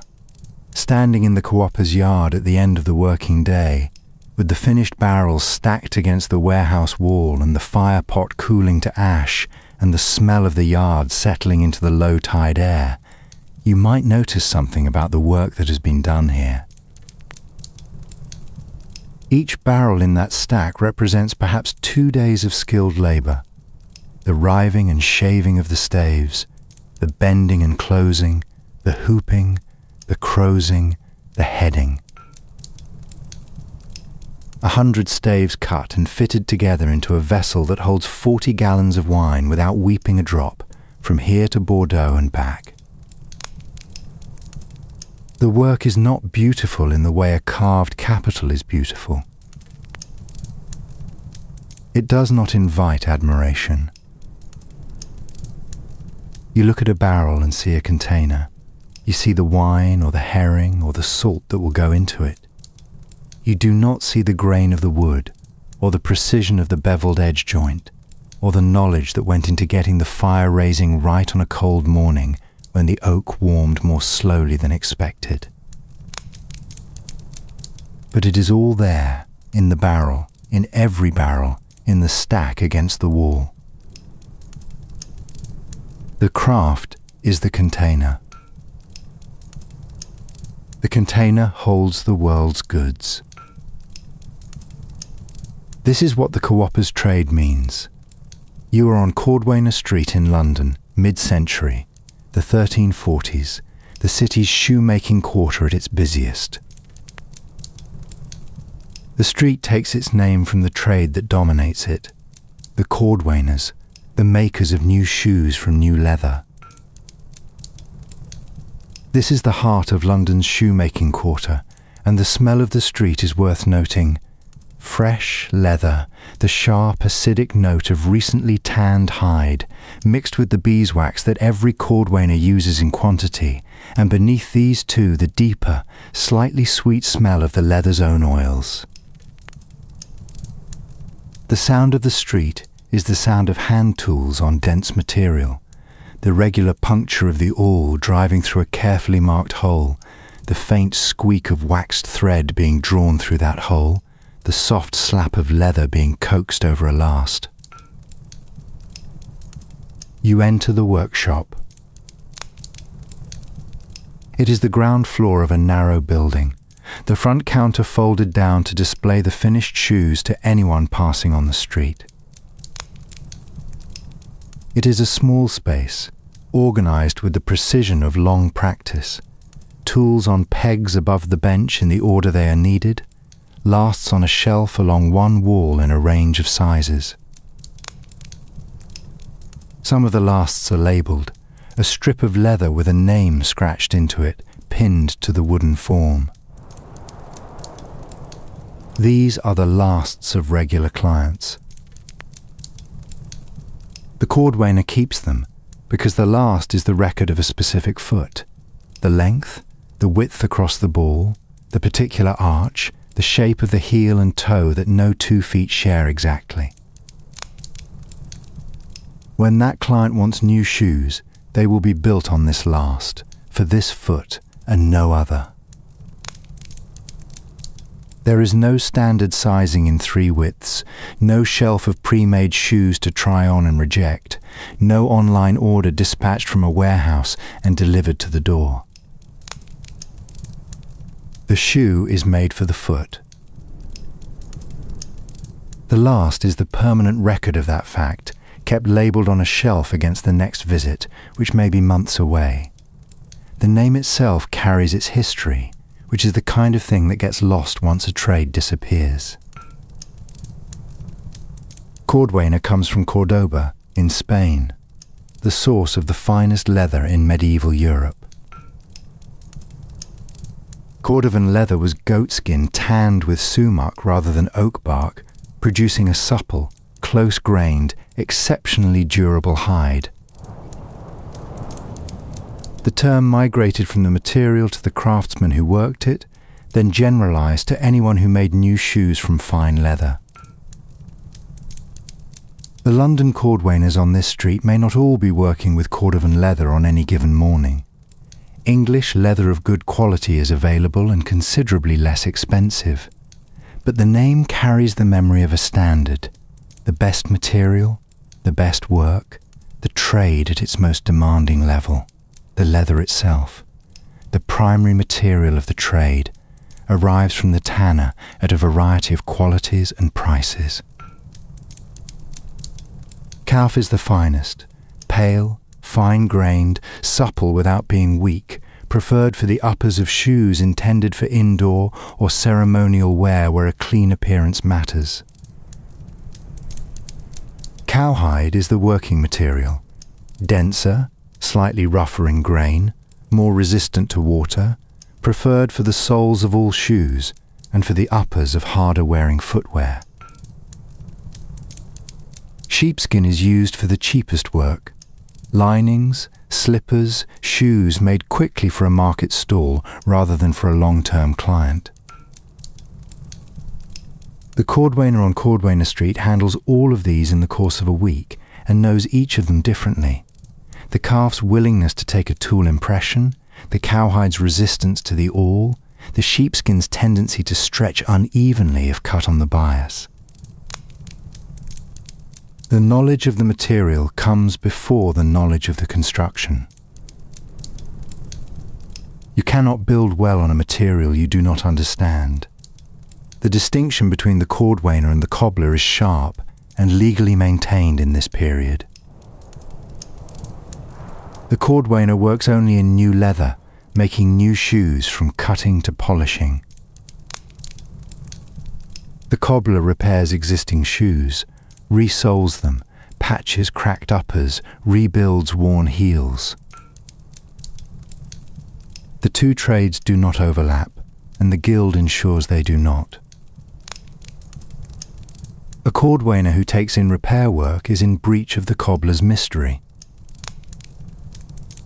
A cobbler who cuts new leather is in breach of the cordwainer's. This is not petty territorial behaviour for its own sake. It is the guild's mechanism for ensuring that each trade can support its practitioners and that the specific quality associated with each specialization is maintained. The cordwainer who makes only new shoes makes them better, because that is all he has been doing for 20 years. The cobbler who repairs only existing shoes understands repair better, because that is all he has been doing. The division is a quality mechanism dressed as a boundary. The construction method is the turn shoe, and it is worth understanding because it is intelligent. The upper, the leather that covers the foot and ankle, and the sole are sewn together inside out. The upper is placed inside the sole with both their flesh sides facing outward, and the two are stitched together at the edge with a running stitch through pre-punched awl holes. At this stage, the result is a rough shoe that is entirely inside out, the stitching on the outside and the smooth grain side leather facing inward. The shoe is then turned right way out, forced through itself, which requires both hands and a controlled stubbornness and the confidence that the seam will hold under the stress of turning. When it comes through, the stitch is hidden inside, the edge of the sole is smooth and flush, and the shoe takes the shape of the last cleanly. The last goes inside, the shoe is eased over it while the leather is still soft from the working and left to dry in that shape. As it dries, the leather takes the permanent form of the last, the shape of the specific foot for which it was built. This is what custom shoemaking has always meant in the truest sense, shaped specifically, permanently, to one person. A shoe built on a generic last fits generically, well enough for most purposes, not precisely for any. The wealthy client's lasts on the shelf represent the Cordwainer's investment in an ongoing relationship. By maintaining them, he ensures the client returns, because the client's feet are here, in wood, on this shelf, and will be here for as long as the Cordwainer keeps the shop. Thread is waxed. Every Cordwainer keeps a ball of beeswax and draws each length of thread through it several times before sewing. The wax coats the individual fibres of the thread, preventing moisture from wicking along the seam and rotting the thread from the inside out, which would cause the shoe to fail at exactly the point of greatest stress. A well-waxed seam lasts as long as the leather. An unwaxed seam fails in wet weather, and in a medieval London of unpaved lanes, open drainage channels, and recurrent November rain, wet weather is not an occasional inconvenience. It is the operational condition of the shoe. The Cordwainer who does not wax his thread is the Cordwainer who gets his work returned. The pointed toe is the fashion challenge of the 1340s, and it will become considerably more extreme over the following decades, reaching the long pike-toed poulain of the 1360s and 1380s, with tips projecting several inches beyond any human toe. These require the shoe to be constructed around a point that no real foot occupies. The tip is hollow, or stuffed with moss or tightly wound wool, or stiffened with a thin insert of bark to hold the projection's shape through a day's use. From a purely constructional standpoint, this is a nuisance. The empty point must be finished neatly, must hold its shape in use, and the leather must be fitted around a geometry that the wearer cannot feel. But clients want what is fashionable. This has never been otherwise in any century, and the Cordwainer cuts what the client's fashion requires. By today's standards, a shoe with a tip extending 3 inches beyond the toe seems an extreme inconvenience. By the standards of a Coventry merchant in 1370 trying to impress at the Guild Feast, it was simply the correct shoe. The fashions change. The shoe's construction principles do not. The awl itself is worth a moment's attention, because it is the tool on which the whole construction depends. The Cordwainer uses a curved awl with a pointed blade of triangular cross-section, a geometry that cuts cleanly through leather without tearing the fibres, leaving a hole that closes slightly around the thread after it passes through, creating a natural grip. The holes are pre-punched in a regular series before sewing begins, working with a spacing tool that marks the interval consistently along the seam line. No holes too close together, where the leather would tear. None too far apart, where the seam would flex under load and the thread would fail at each gap. The spacing is a trained judgment, and the holes are punched with the measured confidence of someone who has made this judgment 1,000 times and found it to be right. Definitely no sewing machine, no industrial stitching head moving at 300 stitches a minute. Just the awl, the waxed thread, the needles at both ends of the length, and the hands that have learned to work them together. The leather is prepared before the cutting begins. A fresh tanned hide arrives from the tanner rolled and still damp from the tanning liquor. The oak bark solution, or, for finer work, the sumac liquor of the Cordovan tradition. The cordwainer assesses it, running a thumb across the grain side to feel for variations in thickness, holding it to the light to check for scars and blemishes where the skin has healed over a wound and the hide is thinner and weaker. A blemished area goes to a less critical part of the upper, or is cut away entirely as waste. The pattern pieces, the vamp, the counter, the side pieces, are cut with a sharp knife against a wooden form in a practiced series of cuts that waste as little of the hide as possible. Leather is not cheap. The careful use of material is the difference between a profitable and an unprofitable morning. Now consider what the Museum of London's collection tells us about this work. London's waterlogged riverside deposits preserved leather that would otherwise have decayed entirely, making the collection the most extensive record of medieval English footwear in the world.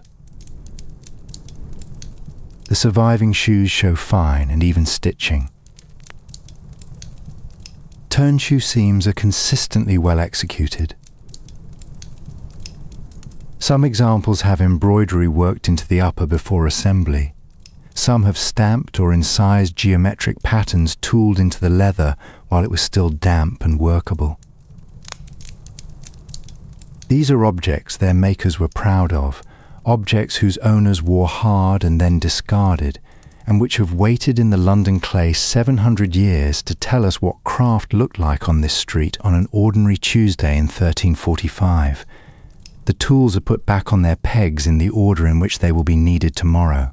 The awl first, the lasting pincers, the thread waxing ball, the turning tool, the edge slicker. The bench is cleared of scraps.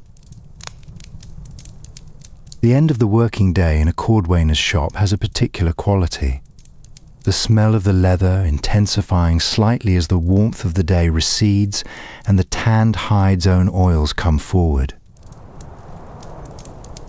It is a good smell, a working smell, the smell of a craft that has been practiced on this street by multiple generations of men and women who knew what good leather was and what to do with it. The street's name records that knowledge, Cordwainer Street, a name that will survive in the records of London long after the last cordwainer has left it. The craft travels in the name, the way a craft always travels. In the hands first, then in the words, then in nothing but the word itself, which is the last thing to go. The cordwainer sets the finished shoe on the counter. The grey London light from the open front falls across the pointed toe. The leather is dark, brown, well oiled, the stitching visible and even at the turned edge. It is a good shoe. It will wear out eventually, as everything does, and when it does, it will go to the cobbler 2 streets over for resoling, and eventually it will fail entirely, and it will be thrown into the mud of the lane outside where, 7 centuries later, the ground will have preserved it. But for now it is right, made for a specific foot, by someone who knew what right meant, on a street named for the craft that made it. Find yourself in Coventry in the later 14th century, around 1370, in one of the great cloth towns of England. The continent knows Coventry's cloth. The phrase true blue carries, in part, the reputation of Coventry's blue dye, a colour that holds its depth and consistency where cheaper dyes fade through a season, the product of careful dye chemistry and long experience in the dye yards at the city's edge. The city's prosperity rests, more than on anything else, on the weaving and finishing of broadcloth, a densely woven, fulled, finished wool fabric of high quality that represents a significant part of England's export economy in this period.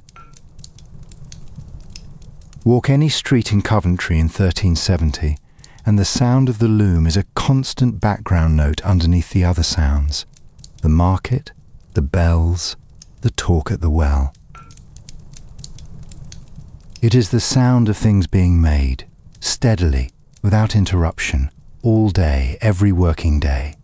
The workshop is at the back of a narrow house on a street running east from the market square. The front room is the household's living space. The rear room, taking up roughly half the building, is the workshop. It is dominated by the loom. The horizontal treadle loom of this period is a substantial thing. The largest single object in most craftsmen's households, often wider than the room is wide, built inside the room because it cannot be brought through the door. The frame is oak, mortise and tenon assembled. The warp threads, the longitudinal threads that will run the full length of the cloth, are stretched between the back beam and the cloth beam at the front under considerable tension, several hundred threads across a full-width broadcloth. The heddles hold these threads in alternating groups. The treadles depress the heddles in sequence, raising alternate threads to create a gap, the shed, through which the shuttle passes. The whole apparatus is a machine of considerable ingenuity, and it produces a rhythmic sound that becomes, after years, as unremarkable to the weaver as the sound of his own breathing. The shuttle carries the weft thread, the crosswise thread that is woven over and under the warp to create the fabric. In this period, the shuttle is thrown by hand. The weaver reaches to one side, places the shuttle in the open shed, and throws it through to the other side, where he catches it. The rhythm is throw, catch, beat. Throw the shuttle. Catch it. Swing the beater forward to press the new weft thread tight against the previous one. Change the shed by pressing the other treadle. Throw back. Catch. Beat. This motion, performed across all the hours of a working day, adds perhaps 4 feet to the bolt. The cloth grows at this rate, a slow accretion, thread by thread, the same 4 motions repeated through the morning and the afternoon, the bolt on the cloth beam thickening almost imperceptibly. The sound of a working loom defines the soundscape of a medieval cloth town. The click of the shuttle against the shed posts, the heavier thud of the beater's swing, the rhythmic creak of the treadle, and under it all the faint hiss of warp threads sliding past each other as the shed changes. These sounds layer into something dense and rhythmic and, once familiar, deeply ordinary, the background sound of a working room as unremarkable as the sound of your own breathing. The weaver stopped hearing it years ago. It is simply the sound of things going forward. You watch his hands. The throw is precise, not tentative, not overpowered, but exact in its angle and force, the same motion every time, a throw that has been made 10,000 times and learned to be right. The shuttle arcs through the shed and arrives at the far selve edge cleanly, within easy reach. A shuttle that clips a warp thread and snaps it means stopping the loom, finding the break, rethreading the heddle, tying the repair. A small interruption that happens to every weaver and that the experienced weaver handles without agitation. He has stopped for this 100 times. He will stop again. The interruption is part of the work. The work absorbs the interruption and continues. The weaver here is a journeyman, a skilled man who has completed his 7 years of apprenticeship and works now for a day wage. He weaves on the cloth of a merchant weaver who owns the loom, buys the yarn from spinners working on piecework in the surrounding households and villages, arranges the fulling and finishing, and sells the cloth to factors and merchants. The journeyman's role is the weaving itself. The merchant manages the chain. This is the structure of the trade, understood by everyone in it, and it is in some ways a surprisingly modern structure. A manufacturer who owns the capital equipment and the raw material, outsourcing specific stages to specialists, controlling quality at each transition point. The main difference between this and a modern supply chain is the speed and the lack of a tracking number. The cloth trade of this period is something new in the English economy, a proto-industrial system with separate specialists at each stage: shepherd, wool sorter, comber, spinner, weaver, fuller, dyer, shearer, finisher, all coordinated by a merchant who controls the flow of material and owns the output at each stage. The weaver is one expert step among several. A bad weaver produces uneven cloth that the dye takes inconsistently, that the fuller finds difficult to raise evenly, that the merchant cannot sell at the intended price.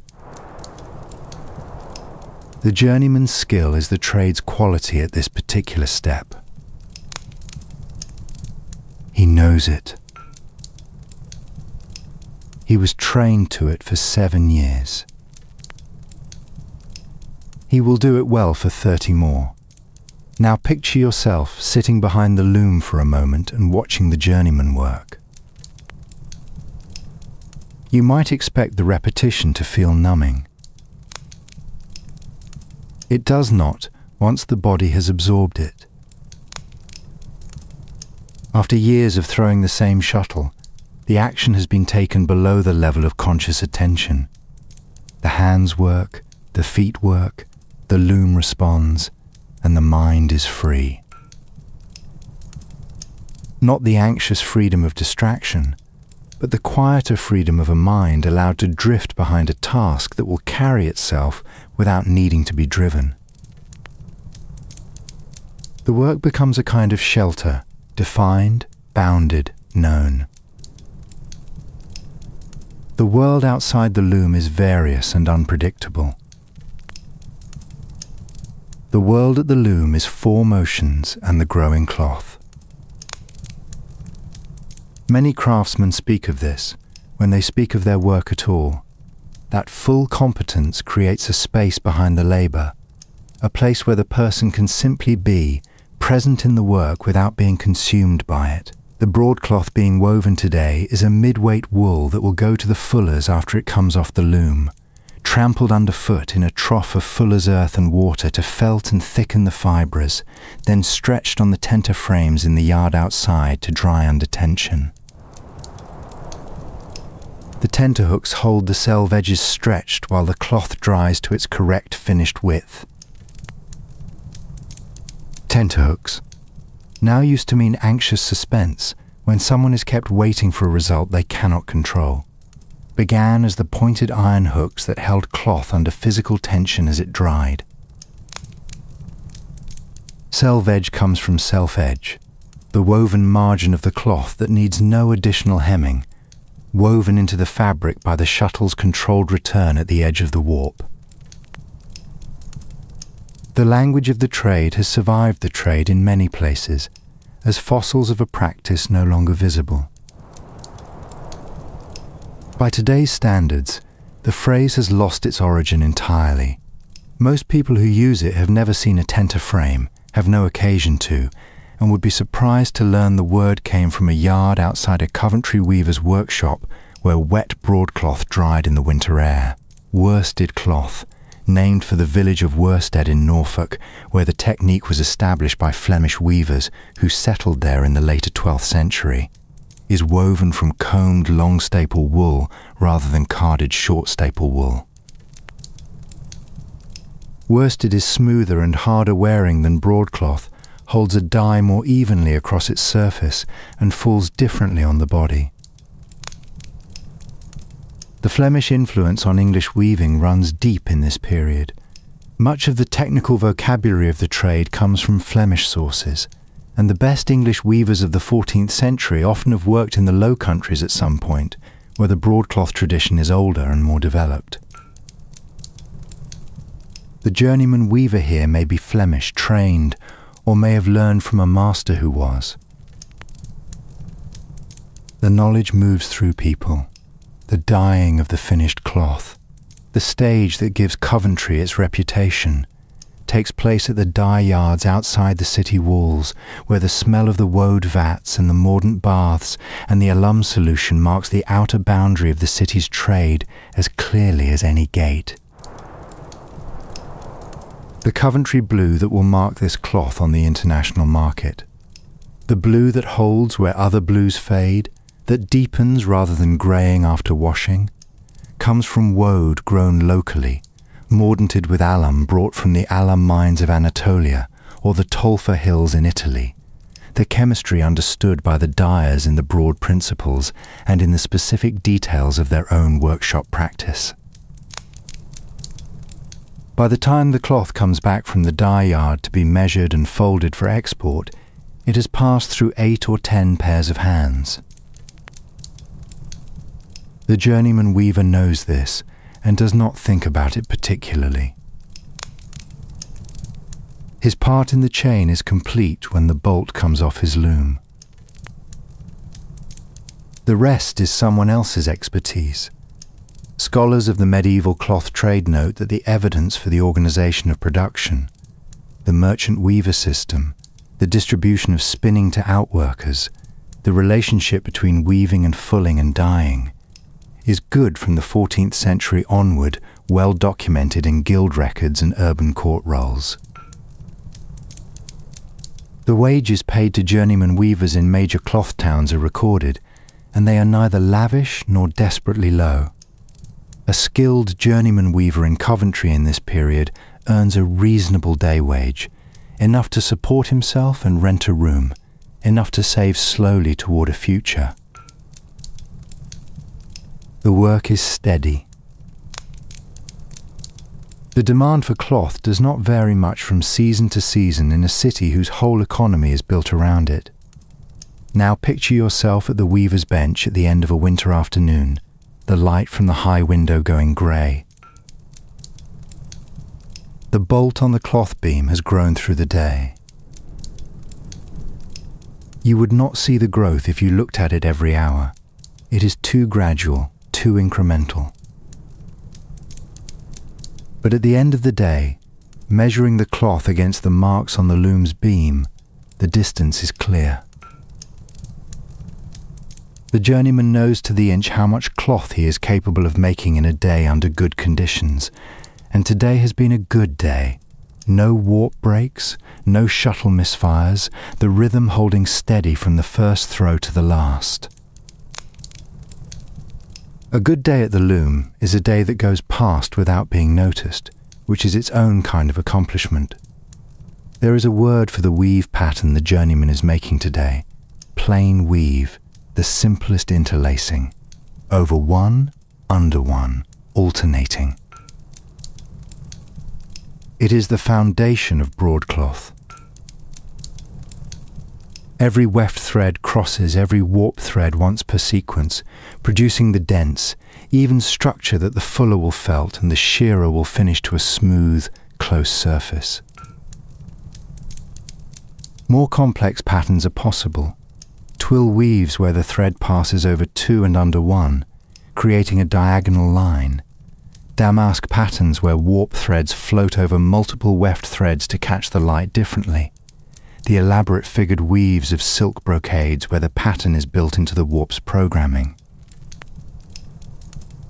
The journeyman here weaves plain broadcloth, which is its own discipline, maintaining absolute consistency across the full width of the warp, throw after throw, so the cloth comes off the loom with even density and no variation in tension.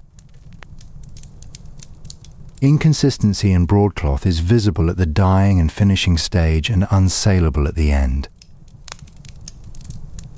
Consistency is what the merchant is paying for.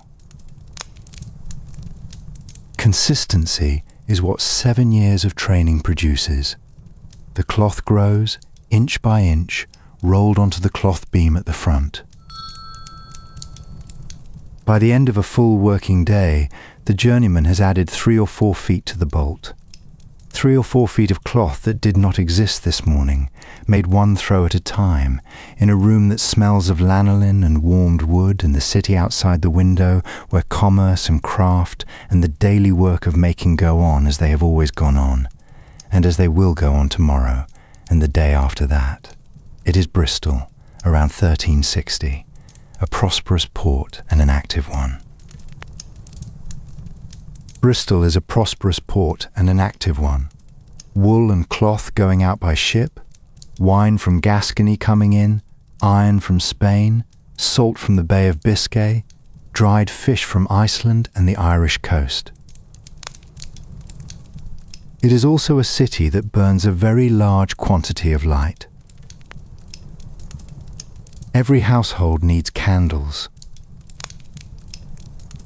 The churches need candles in quantities that would astonish the domestic user.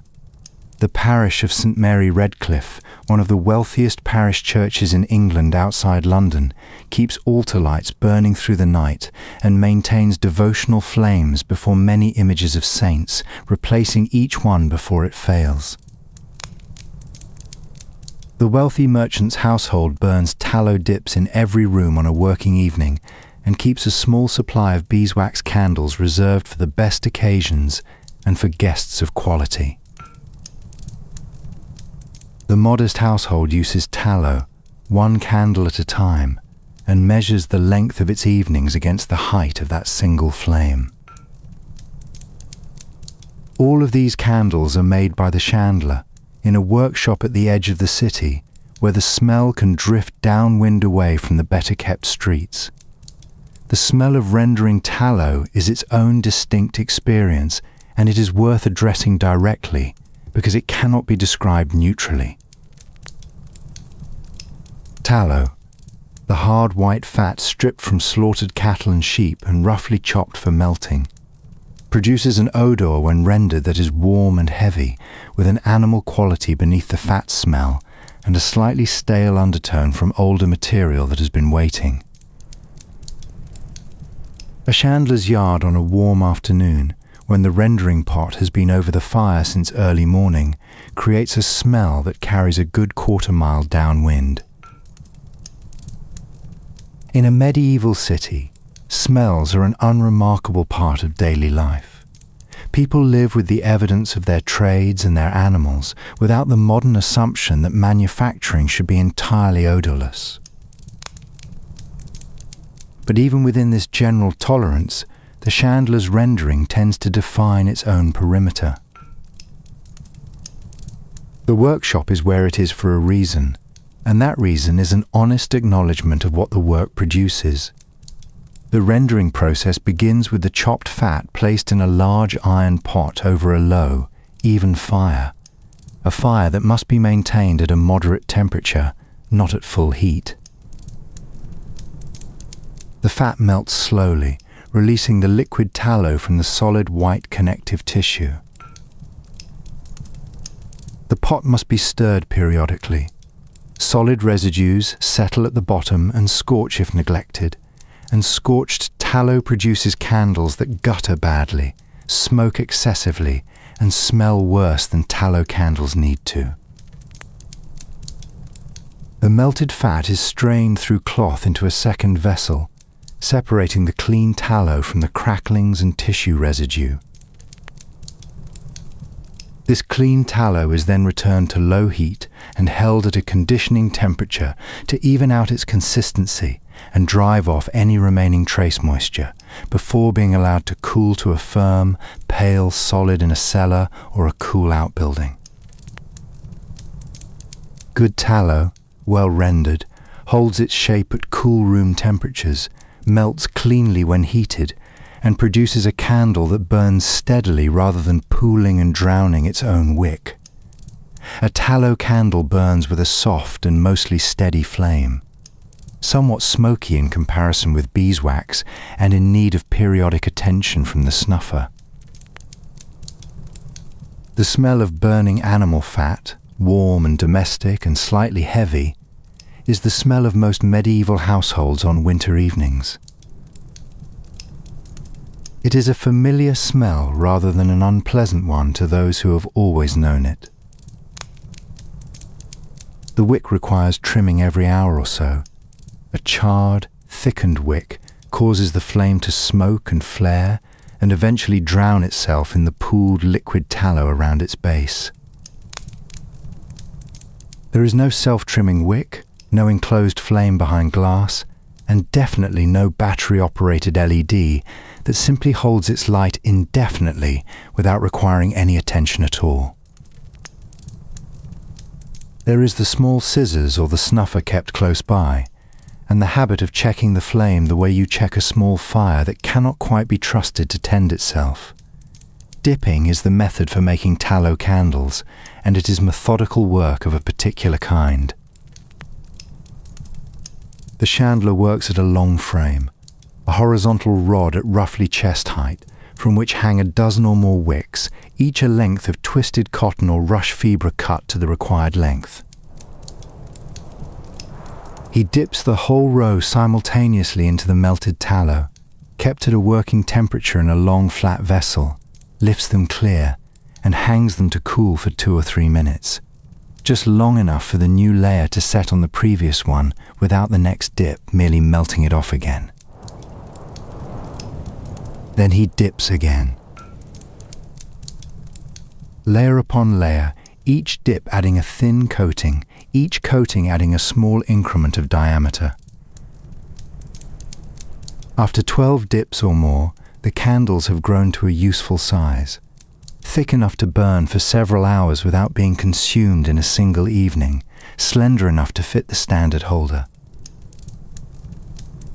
The complete process for a batch of 30 or 40 candles takes the better part of a morning, and it is repetitive work, and the smell is what it is, and the chandler has long since stopped noticing either. Beeswax is different in nearly every particular. The wax comes from the honeycomb after the honey has been extracted. The empty comb melted in hot water, the floating wax skimmed and strained through cloth and cast into cakes for later use. Beeswax carries a faint honey smell that persists into the burning, a warm, clean, slightly sweet note unlike anything tallow produces. Beeswax candles burn longer, burn more cleanly, produce less smoke, and the wick needs far less trimming. They cost several times what a tallow candle costs because beeswax requires hives, and hives require tending, and the wax is a byproduct of a limited seasonal harvest that cannot be expanded simply because the demand increases. Wax is luxurious. Tallow is practical. Both are necessary, and both are the chandler's responsibility. The chandler's relationship with the church is a long-term commercial relationship of a particular kind. The church is a reliable buyer with high standards and a certain inflexibility about quality. A wax candle that smokes is not acceptable on the altar. a beeswax candle contaminated with tallow, which burns less cleanly, would be noticed by a sacristan who has been tending altars for 30 years and knows what a good candle smells like. The chandler who supplies the parish of St Mary Redcliffe supplies it under an implicit guarantee of quality that has been established over years of delivery, and he does not compromise it. The church's patronage is worth having. A chandler known for good church wax is also known for good household wax, and the reputation spreads. In a trade without advertising, reputation is the only form of marketing available, and it travels by word of mouth at the rate of the city's conversation. The wax candles are made by mould casting. A clay or stone mould, shaped to the candle's required diameter and length, holds the form. The wick is suspended through a hole at the base, held centered and taut by a small wooden peg. The melted wax is poured carefully from a steady height, allowed to fall without trapping air, and left to set undisturbed. The result is a smooth, consistent candle with an even surface that tallow dipping cannot match, a clean cylinder, even along its whole length, with a quality that is visible even across a room. The church buys wax candles. The Mass requires candles of pure beeswax. This is a matter of ecclesiastical prescription, not preference. The monasteries and parish churches of Bristol are steady, reliable customers who return year after year, regardless of what the tallow price is doing. The chandler is the town's light supply, its extended evening, its winter companion, and its one defense against working entirely by feel in the dark. He is not thought of this way. Candles are consumed, they burn down, they are replaced, they are not admired or collected. The shoe on the foot is noticed when it fits well. The hinge on the door is noticed when it squeaks. The candle is the condition of noticing anything else. It is the light by which you see the shoe and read the document and recognize the faces of the people you live with. It extends the usable day into the dark hours of winter, when the sun is gone by 4 in the afternoon and there are still 5 hours of evening to inhabit. The chandler makes the night readable. He is, in the most ordinary and most necessary sense, the person who holds back the dark. Without ceremony, without particular recognition, one batch of candles at a time. Think about what this means across a city like Bristol.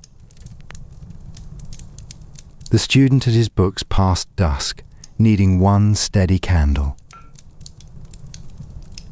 The merchant totaling his accounts by a counting candle on a Tuesday evening in November. The columns running across his parchment in figures that must be right by morning. The mother sitting up with a feverish child, the single tallow dip on the bedside shelf providing just enough light to see whether the fever has broken.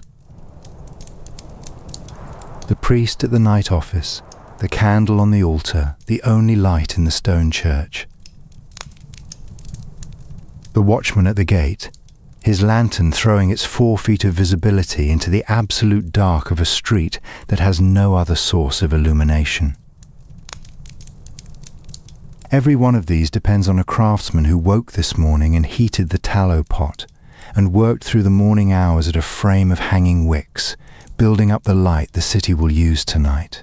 Scholars of the medieval economy note that the cost of artificial light was a genuine and significant household expense across all levels of society in this period, not the trivial line item it became after the 19th century's industrialization of wax and later the introduction of mineral oil and electric light.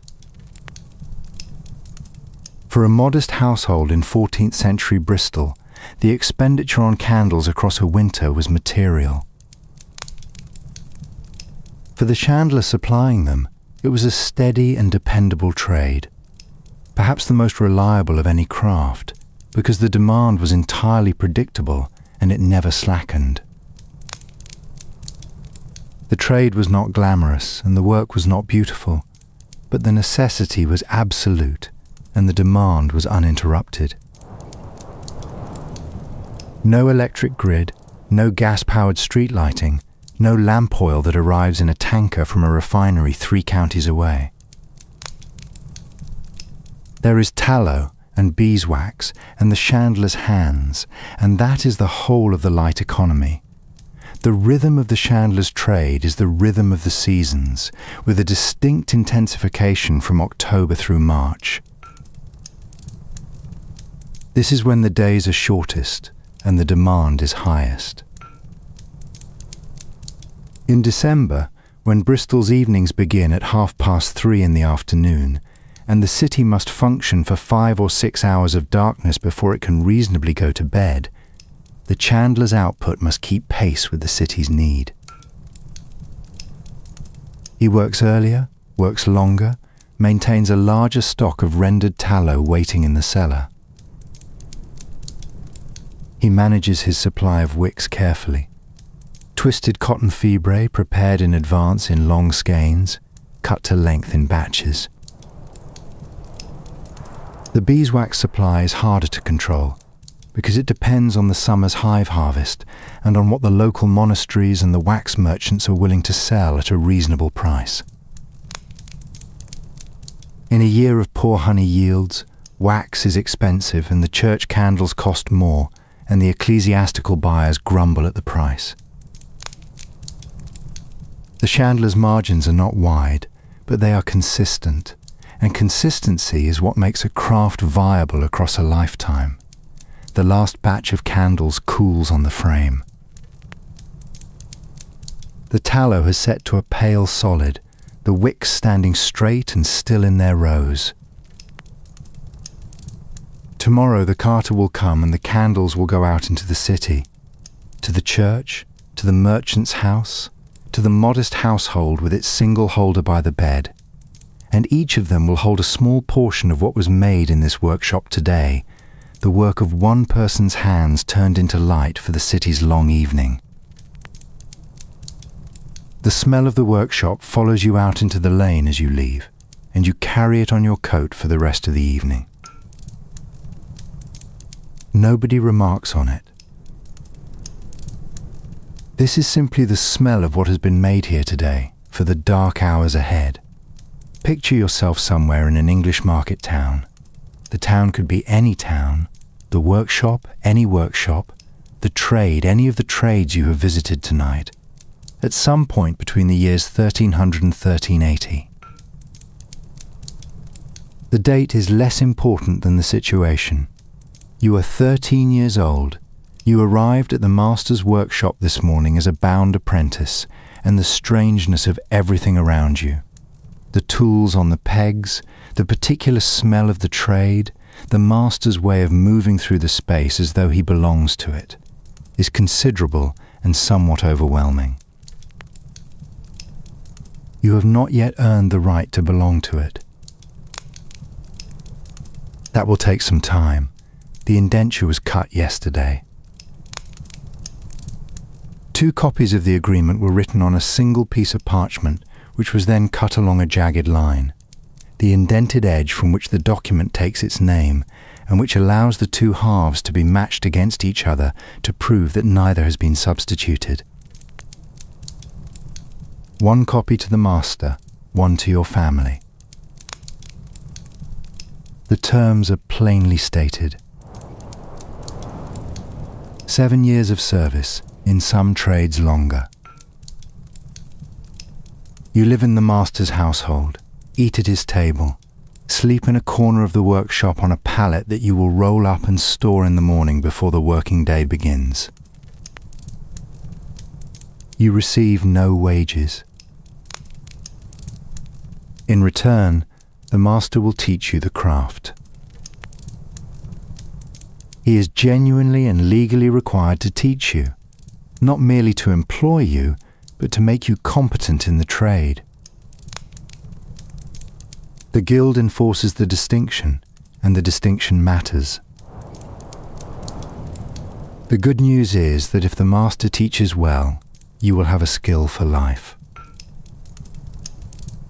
The bad news is that 7 years is a long time to be 13 years old and very far from home.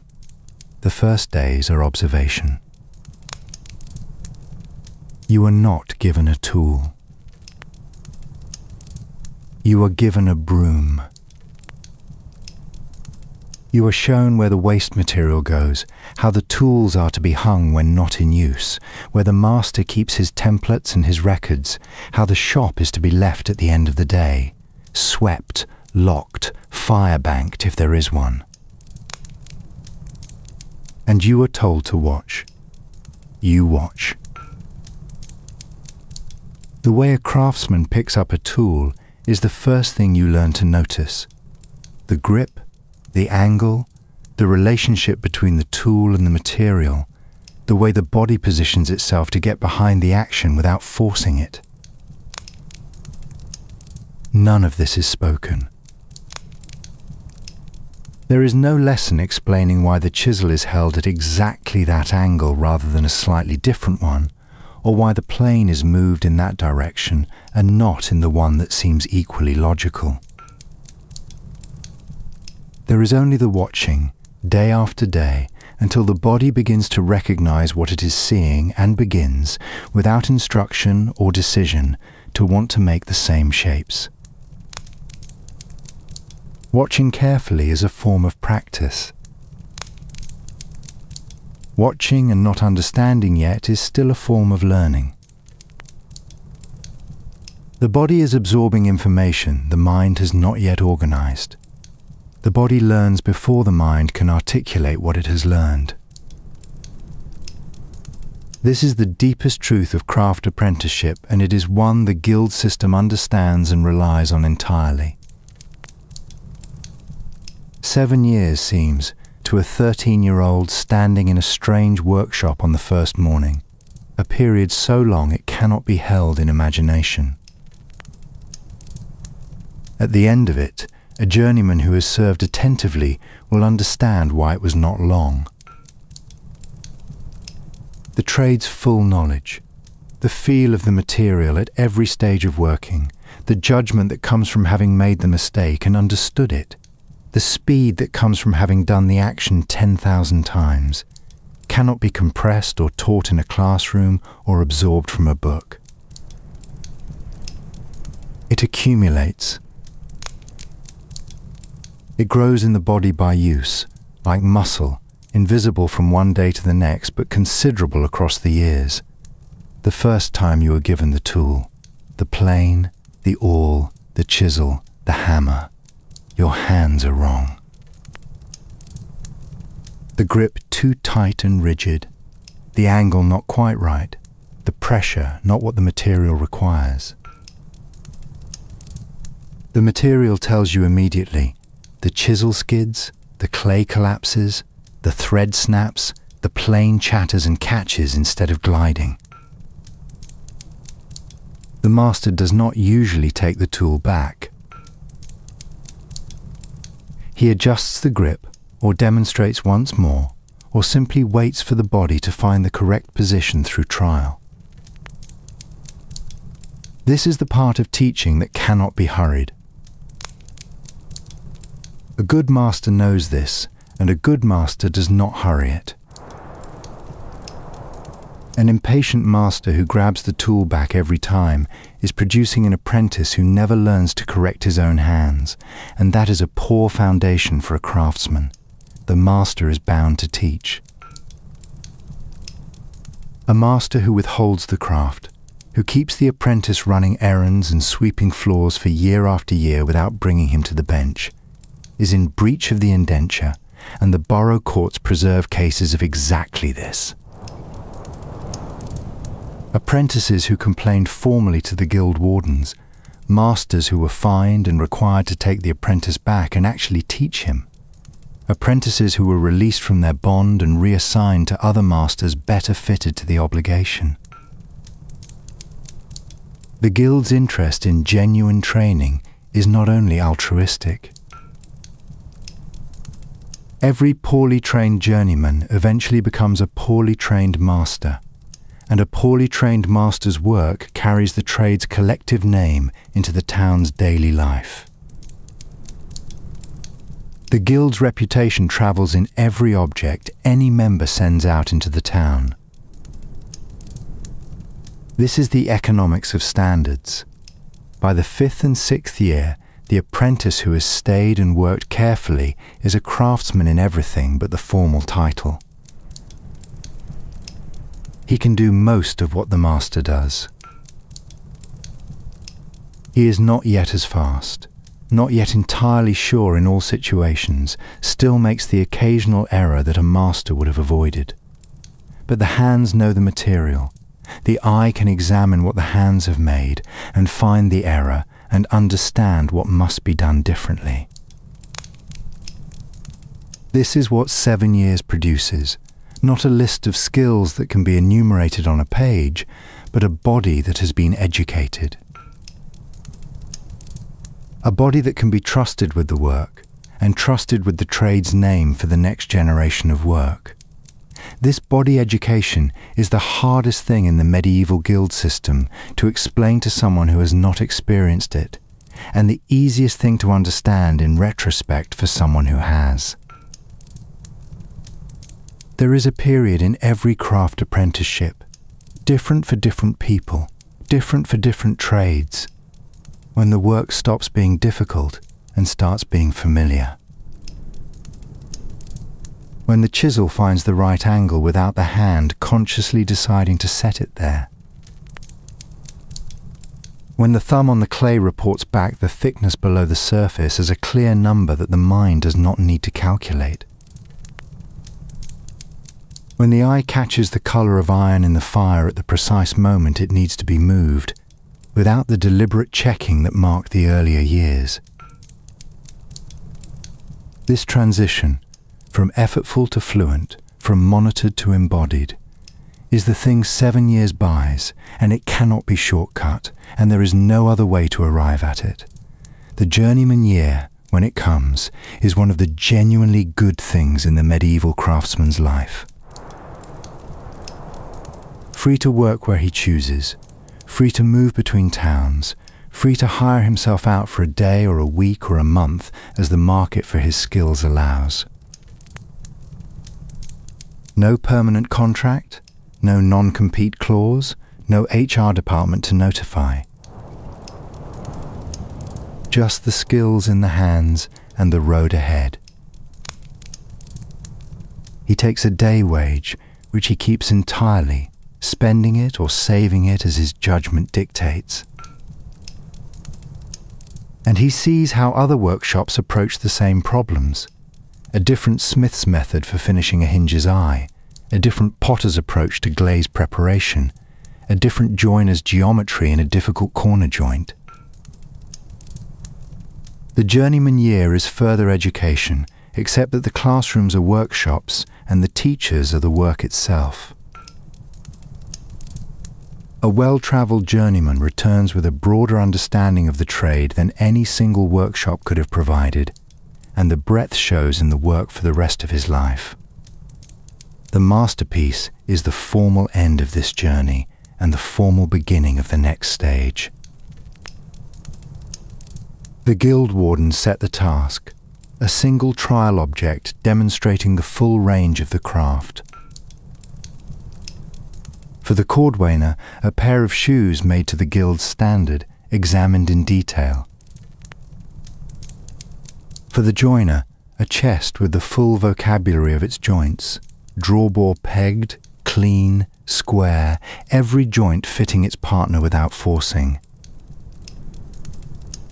For the smith, a lock or a complex hinge assembly in multiple parts that fit and move correctly. The piece is submitted and examined honestly. This is the guild's standard, and the standard is the town's reasonable expectation that a thing carrying this trade's name was made with care and genuine skill. The guild is also the feast. Every craft guild holds its annual gathering on the patron saint's day. St. Crispin and Crispian for the Cordwainers, their feast on the 25th of October. St. Eloi for the smiths on the 1st of December. St. Joseph for the carpenters. The feast is paid from the guild's common fund, the charitable box that every member contributes to at each quarter day. Before the feast, the guild hears its mass in the chapel it maintains in the parish church. The patron's image before the altar, candles lit, prayers offered for dead members and their families. The names of the dead are read aloud on the saint's day. The guild keeps its dead present in the life of the living members. The names recited, the names not forgotten. The guild buries its own dead, cares for sick members who cannot work, provides for widows and dependents. It is not only a regulatory body and not only a quality enforcement mechanism. It is a form of belonging, the craft as a community that holds its people across the whole of their lives. The mystery plays of Coventry and York, performed by the guilds on Corpus Christi, each guild sponsoring a wagon stage with a biblical scene thematically connected to their trade, are the guild's most visible and most public expression of this belonging. The shipwrights sponsor the flood and the building of the ark, their craft written into the holiest of stories. The goldsmiths sponsor the Magi, bearing their gift of gold. The bakers, in some towns, sponsor the Last Supper, bread at the centre of the feast, bread at the centre of the sacrament, the guild's daily work and the faith's central mystery aligned without self-consciousness by people who see no division between them. These are craftsmen playing sacred roles, on stages built by craftsmen, in costumes made by craftsmen, watched by a town that lives inside the products of their skill every day of the year. The patron saint is the guild's other public claim to continuity. St. Crispin and St. Crispian, brothers martyred in the 3rd century, whose connection to shoemaking is established in the medieval hagiographical tradition, are the Cordwainer's saints. Every guild has its feast, its mass, its saint's day, and in the medieval craft world, these are not peripheral to the trade. They are the trade's public face, its collective memory, its claim to a history longer than any living member's lifetime. The feast day is when the guild's accounts are presented, when new members are admitted, when disputes are heard, when the charitable fund is distributed to those who need it. The feast and the mass and the craft and the charitable box are a single thing, not 4 separate things attached to each other by coincidence. The guild is the expression of a way of understanding what work is for. The night before the masterpiece, the workshop is quiet. The material is laid out, the leather cut and soaking, the oak planed and squared, the iron bar resting in its place beside the forge. The tools are sharpened. The plan lives in the craftsman's head, not a drawing on paper, but a sequence of actions, a series of shapes, a set of decisions to be made at each stage as the work demands them. He has made similar things before. He knows the trade now, in his hands, in his eye, in the body's deep familiarity with the material. But this is the piece by which the trade will formally know him, and the knowing runs in both directions. The fire is low. The town outside is still. The tools are ready on the bench. The long years of watching and doing and failing and doing again have brought you here, to this bench, to this quiet evening, to the night before the first piece of work that will carry your mark. Rest now, before the morning comes. Now, with the night, let the workshops grow quiet around you. The forge fire is banked. The anvil stands dark and cool in its corner, the bellows hanging still. Along the lane, the carpenter's wide shutter is closed, the shavings swept into a pile that still carries, even now, the faint scent of fresh oak. The stonemason's lodge is locked, the banker benches are clear, the templates hang on their pegs in the dark, each one the geometry of a stone in a wall that will stand for another 7 centuries. The potter's kiln has been cooling since yesterday. The barrels in the co-op's yard are finished and hooped, waiting for morning and the carts and the ships. The Cordwainers last stand in their row on the shelf, each labelled for the foot it remembers. The weaver's cloth is rolled on the beam. The chandler's candles have set to solid white in the cooling room, ready for the church and the merchant and the household that needs its single light to see by. What remains, after the work, is the quiet of a town that made things. Wood and stone and clay and iron and wax and wool and leather, shaped by knowledge that lived in the body and accumulated over years and was passed, carefully and with intention, from a master's hands to an apprentice's hands and forward again into time. This town is not different from any town that has ever made things, in any period. The knowledge is held in people, and it moves through time only when people carry it forward. The guilds understood this. The apprentice sleeping in the workshop corner understands it too, in a wordless way, which is the way you understand things at 13. You are warm enough now. The objects around you in this room, the light, the familiar things you do not think about because you never had to make them, were made, once, by someone like the people in tonight's workshops. Someone who knew the material and worked it well and understood the difference between work done and work done right. The fire breathes low. The night holds the town in its patient dark.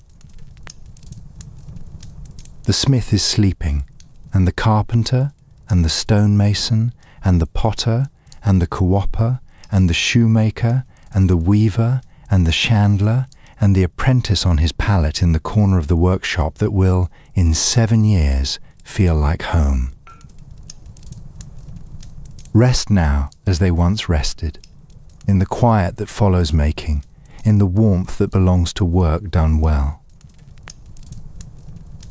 Sweet dreams.